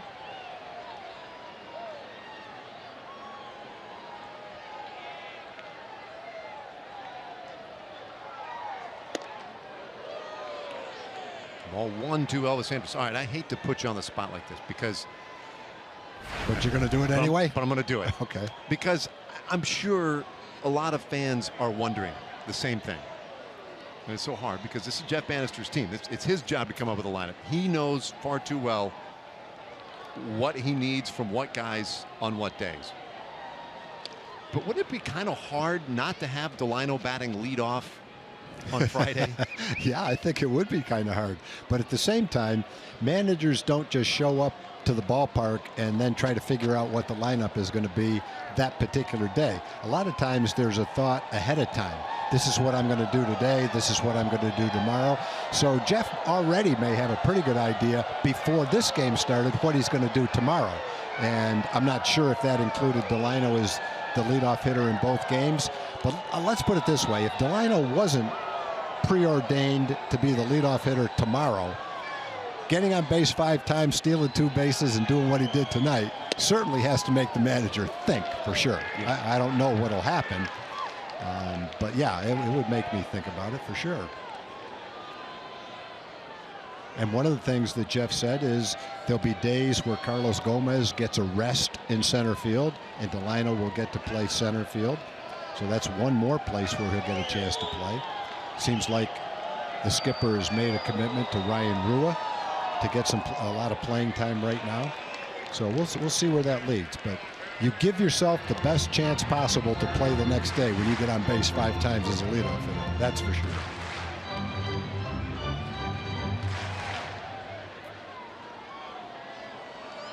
Yeah, he's been the big story tonight.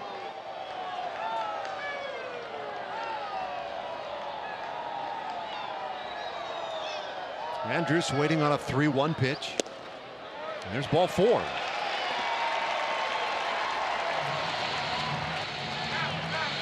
Okay, so speaking of our next ball game on Friday, our AT next game, the Angels in town for the first of 3, Friday, Saturday, Sunday. A couple of Mikes getting after it. Mike Trout.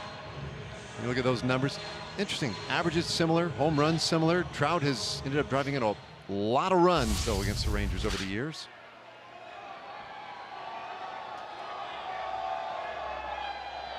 Well, there's a couple of years where the Rangers were going to the postseason and former Angels who were playing for the Rangers just killed the Angels.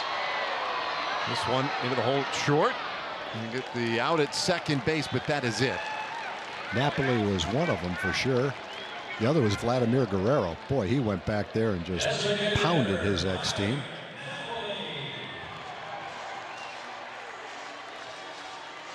Well, the Rangers will enjoy an off day tomorrow. The Angels will continue a series at home against Oakland tomorrow night and then have to make the trip out here to Arlington.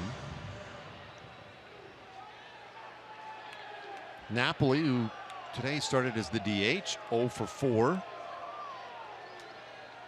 We'll see if the break tomorrow and then the look at his former team maybe on Friday can get him going again. When we went out to Anaheim, I guess it's almost 2 weeks ago now, he looked pretty good. I mean, he had some good at-bats. Went opposite field with a home run.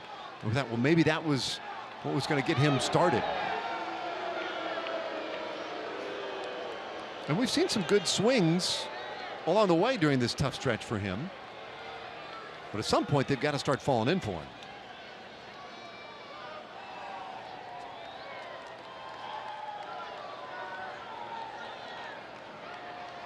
We're off the corners, and the pitch bounced foul. Wide of the bag at third. Tony Beasley with a nice stop down there. And Sano tried to block his shot as he went to toss it into the stands.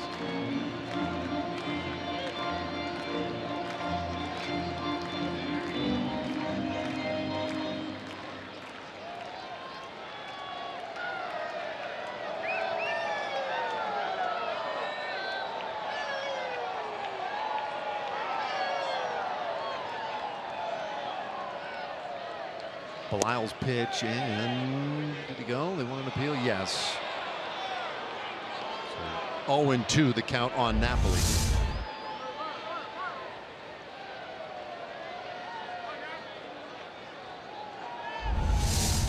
Looked like a good call by the first base umpire, Chris Siegel.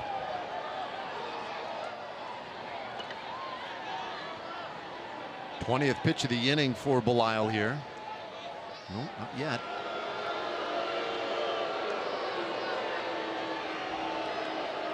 Gomez stole a base in the 5th inning.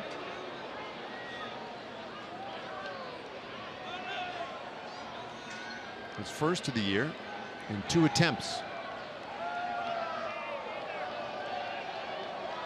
7 runs on 11 hits for the Rangers. 3 runs on 9 hits for the Twins. And there goes Gomez. Pitch is inside. Throw goes down to second base. And Gomez is in there. Second stolen base of the night for him.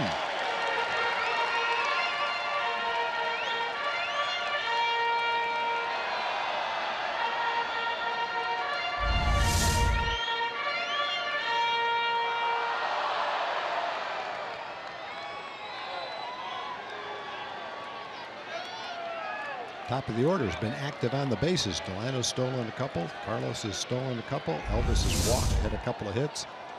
A couple of big hits early. Rugi's hit did seem to kind of unlock the door to get base runners and finally figure out a way to score some runs. Early in the game through 4. Santiago had 6 strikeouts. The Rangers had left some men on base, but once Rugi got that hit, then Elvis added another 2-out hit. The Rangers continued to get base runners and have another run in here in the 8th. Hopefully that'll lead to good things in the future.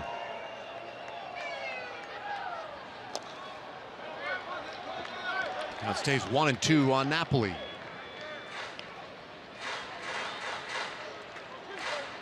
Now this is one of those rare games in this early portion of the season where the Rangers have scored runs in a lot of different ways. It did not involve the home run ball.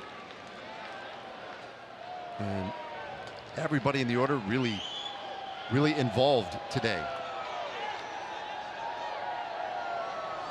Came late though too. It was first 4 innings were slow going, had base runners, but just couldn't get the hits. And then since then, they have piled on. Yep. Rugi's hit was huge. Hey, you know, the funny thing is when you're going bad, which maybe the luck has started to change, the hit that Rugi had was about a foot away from Dozier's glove. The hit that Elvis had was about a foot away from Sano's glove. Both hit hard. But, you know, if you're continuing to struggle, maybe both those balls end up being caught. You have 2 hard hit balls with men in scoring position and still don't score. So who knows? Maybe that luck of having them find holes is finally starting to go the Rangers' way. Full count now. We mentioned it earlier that Napoli, he's 0 for 4 today. He's the only Ranger who has not reached base yet tonight. But he's probably seen more pitches than anybody tonight. Another deep count here. Good battle this time with Matt Belisle. 5th reliever tonight for Minnesota. Back of Hector Santiago and the 3-2 pitch, and he strikes out swinging. So 2 gone. The second baseman, Rodney Odor. Well, you've mentioned the big moment for Odor back in the 5th inning. There it is. Just past the diving Dozier.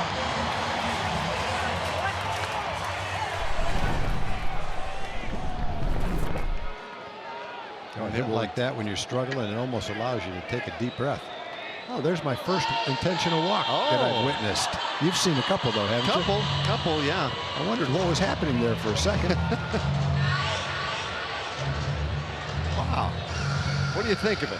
I never thought in all my years that I'd ever see that. Yeah. Now I've had a chance to see it.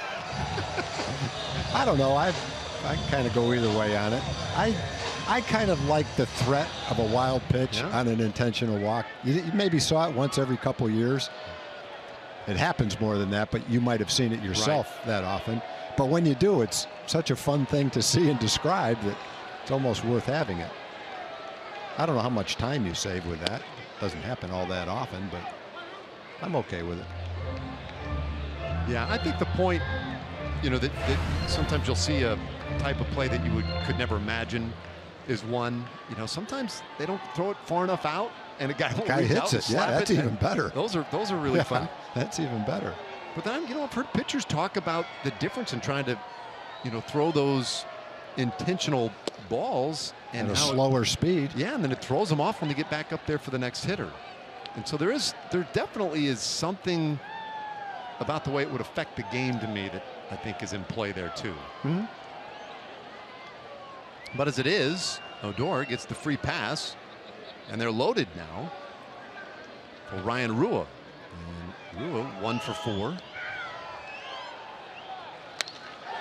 Hits this ball hard out to right field. Grossman is back, and it's gone. A home run. Rua with the grand slam has cracked this one wide open.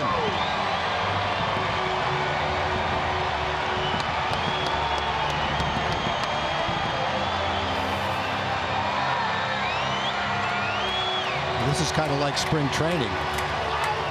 When Ryan and Delino, they're both playing together and both playing great. That's nice to see. You know, you're wondering about Delino being on base 5 times as a leadoff hitter. It appeared that Ryan Rua is going to get a lot of playing time no matter what happens. But a single and a grand slam certainly makes it a lot more comfortable for the manager to say, I'm glad to put his name in the lineup again. Second slam of the season for the Rangers. It's 11-3.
Here's a grand slam by Ryan Rua, first of his big league career, has really opened this thing up. Well, Ryan shows his power the opposite way. It looked like a breaking ball, borderline strike up and away, but it looked good to Ryan. He connected. He knows he's hit it well. And it's 4 or 5 rows back for a grand slam. Nice catch by a fan. Happy teammates. Yeah, through 4 innings, the Twins had 6 strikeouts. The Rangers had 7 base runners. They couldn't push a run across. And then in the 5th, with a couple of outs, men at second and third, that's when Rugi ripped his base hit to drive in a couple. And that opened the floodgates, as we hoped it would. And the Rangers, in the next 4 innings, after being shut out the first 4 innings, have scored 11 runs. So Michael Tonkin is on, the right-hander, tall right-hander, 6'7", 220 pounds. 6th relief pitcher for the Twins. Makes it 1-1 on Joey Gallo. Bases empty, 2 out. 5 runs have scored in this 8th inning.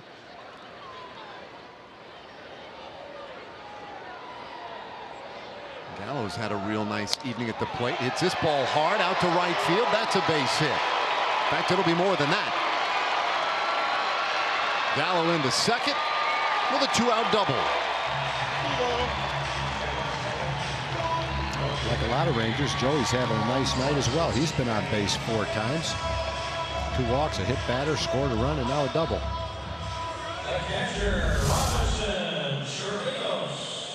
Fastball out over the plate. Another nice swing.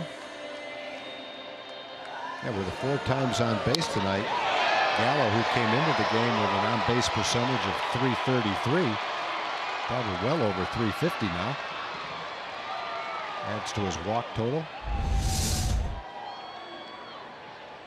Well, now Chirinos, the 9th hitter of the inning.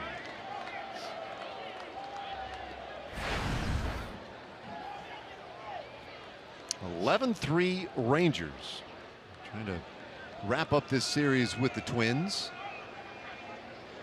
Twins will send the bottom third of the order in the 9th inning, and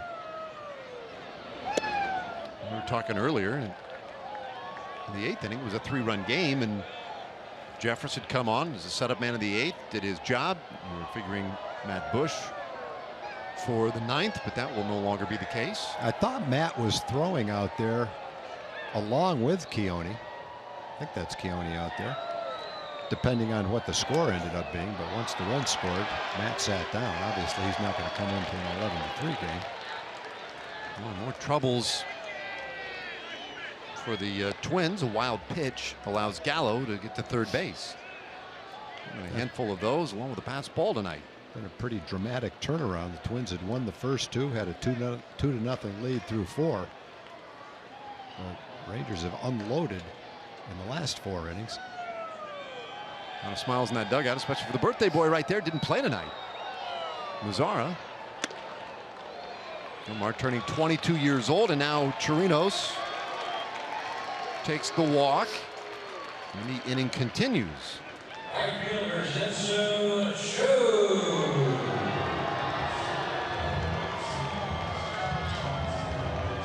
On the corners now for Chu, who opened the happy birthday.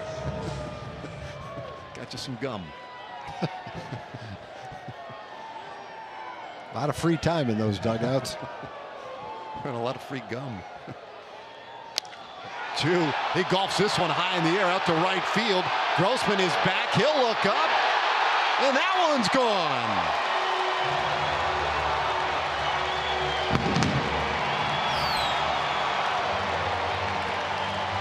Well, Shin-Soo was 0 for 2 through 5 innings. Since that time, a single, a triple, a home run, 3 RBIs, and 3 runs scored. A lot of guys getting their frustration out in this game. How about the aim? I mean, he hit it right to those guys. South Korean flag. It's some happy fans. That is awesome. Well, we said that Shin-Soo had never hit 9th before. He's certainly making the best out of his opportunities tonight. He's a double short of the cycle at this point. I did not expect that Delino DeShields would get another at bat tonight, but indeed, he's getting one.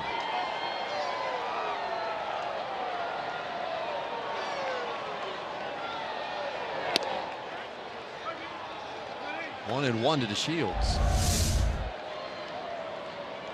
Pitch down and in. He golfed that ball. That a borderline strike. Hit it high and just far enough. The action is awesome. That little guy get a glove on it with a red shirt on. Definitely caromed over. It looked like it might have hit the rail or something. Oh, he did. Oh, he got his glove on it. I had a shot at it. That's too bad. Up goes the flag. 2-2 to DeShields. Oh no. Oh, dude, you made a great play. Good try. Hate to see that. Poor little guy's waiting out there all game. Had his glove. Oh, man. Gave it a good shot. Sorry to see that. You'll get another one.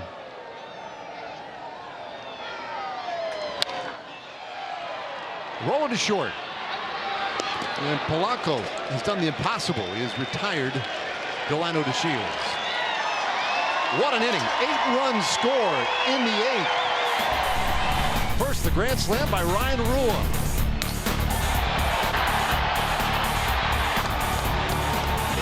Then it was Shin-Soo Choo. That counts 7 of the 8 runs. We go to the 9th.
At Globe Life Park in Arlington, 8 runs in that 8th inning as the Rangers look to emphatically end this 2-game skid. Dana Larson here reminding you we'll have Rangers Live presented by Frontier Communications coming up right after the game. And we're having some great debates here on what our lead is going to be in the show.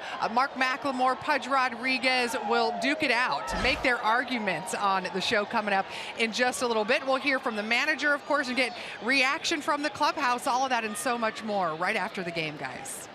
All right, yeah, thanks, Dana. A lot to recap tonight. 14-3. Shut out for 4 and 14 in the next 4.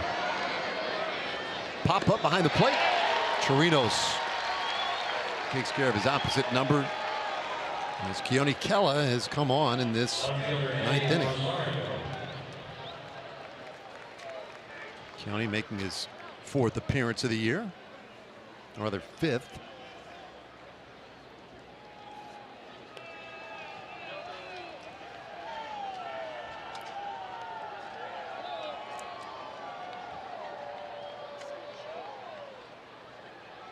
An 11-run lead. Rangers sent 11 batters to the plate in the bottom of the 8th inning. And scored 8 runs. How about this, Tom? The inning started with Choo's triple, right? Right. And then later on he would hit that 3-run home. He had 7 total bases in the inning. Pretty good inning. That's a good inning. Not quite up there with Fernando Tatis 10 or 15 years ago. 2 grand slams in one inning. The amazing thing, though, is off the same pitcher. Oh, really? Yeah. I guess that's a little detail that had sort of slipped me there.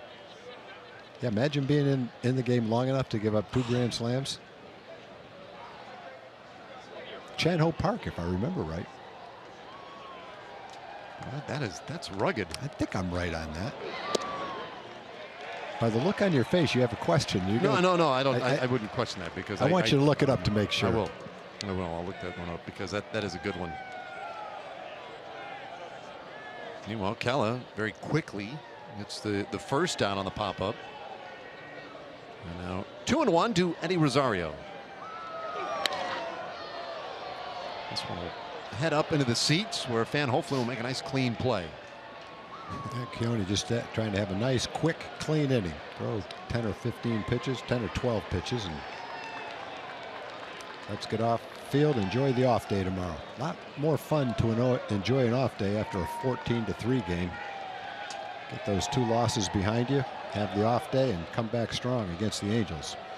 Keep those hits and runs coming.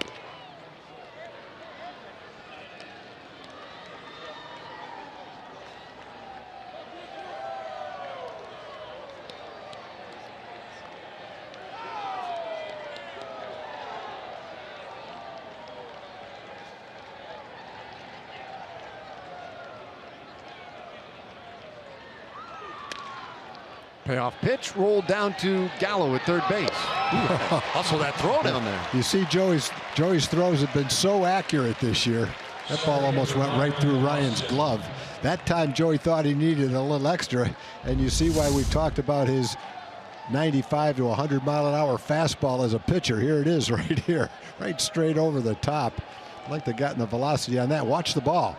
Ryan can't get it out of his glove. It's stuck in the web of his glove, almost went right through it.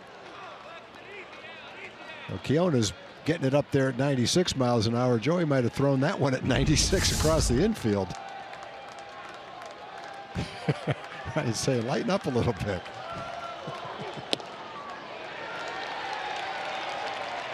And there is strike 1 to Buxton. You're right. Chan-Ho Park gave him up. Yep. Gave both of them up. Both of them up. 2 2/3 innings, 11 runs on 8 hits. Wow. That is a tough go. Try getting your ERA down after that game.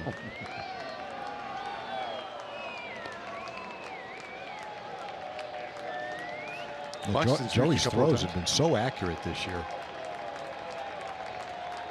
That's the first one I remember where he really had to show 100% of his arm strength.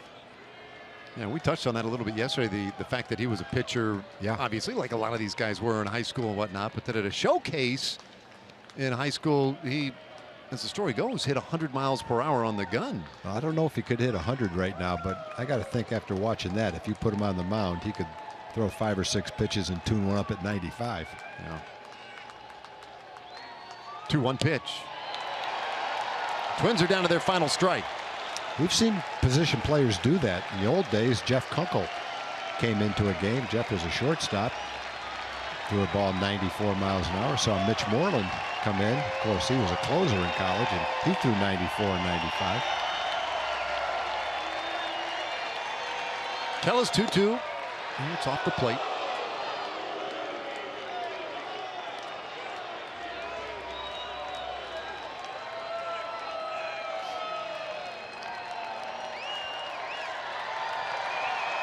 Twins took the first 2 in this series. Some frustrating games.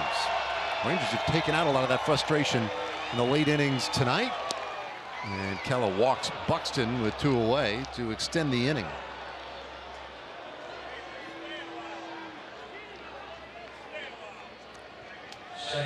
Chirinos out there.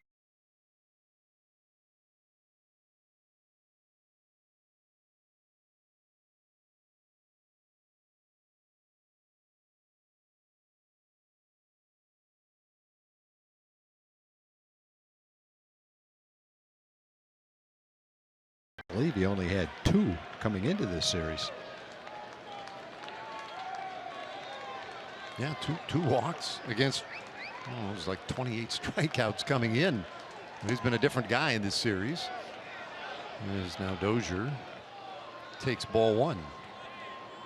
I'm going to correct that. 2 walks against 27 strikeouts coming in. So it had been, a devastating start for Buxton. Yep. But to his credit, he's maintained a good even keel and just methodically put together good at bats in this series. And it paid off for him. And even with a start like that offensively, he can still do a lot to help you win a ball game in center field. 2 strikes now on Dozier.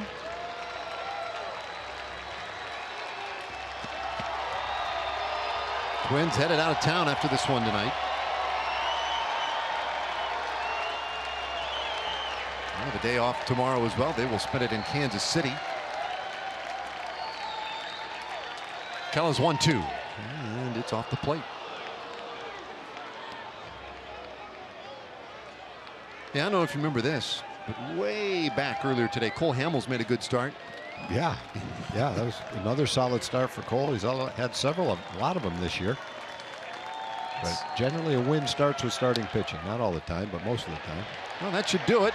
Andrews to Odor at second base, and that will do it. Rangers in convincing fashion, 14-3 of the finale over the Twins. And a lot of heroes in this one. Ryan Rua, a big day at the plate. Delano DeShields as well. But the big hit right there, Rougned Odor, that single in the 5th inning was, I don't know, it just kind of broke the seal for this team. I think it was a big hit because the team had seven men on base in the first 4 innings. They left some men on base. They couldn't get the big hit. And then with 2 outs and you're in the 5th inning, you're thinking, boy, sooner or later we've got to get that hit to kind of unlock everything. And Rugi got it. He hit it hard. Looked like it might be right at Dozier, but he hit it so hard Dozier couldn't get to it. That drove in a couple. And now it's a close game. You're looking for another big hit. Next inning, Elvis comes up with a couple of men on in scoring position, and he hits a hard ground ball by Sano for 2 more runs. And then the Rangers just enjoyed an 8-run 8th inning with a grand slam and a 3-run homer by Ryan Rua and by Shin-Soo Choo. So they kind of put the finishing touches on this game offensively. But the last 4 innings were great for the Rangers. An off day tomorrow. Hopefully everybody's relaxed. The offense clicks the way it has the capability of doing it. And we look back at the slow start of the season as a thing of the past. Yeah, this was a good one tonight for sure. 14-3 the final. Dana, Mack, and Pudge, they've got a lot more coming up on Delano DeShields. We'll break down the Hamels start tonight. But first, we got to get down to the field. Delano DeShields is standing by right now with our own Emily Jones. Yes, Delano, you talked about being so comfortable in that leadoff role. Glad you were in the lineup where you were today and made the most of that opportunity. What was running through your mind as you were taking the plate each time? I just want to have good at-bats. That's all I was trying to do all night. Like I said earlier today, leadoff is comfortable to me. I know how to work a count. I know how to find ways to get on base, try to make something happen. That's just my game. So. Hold on.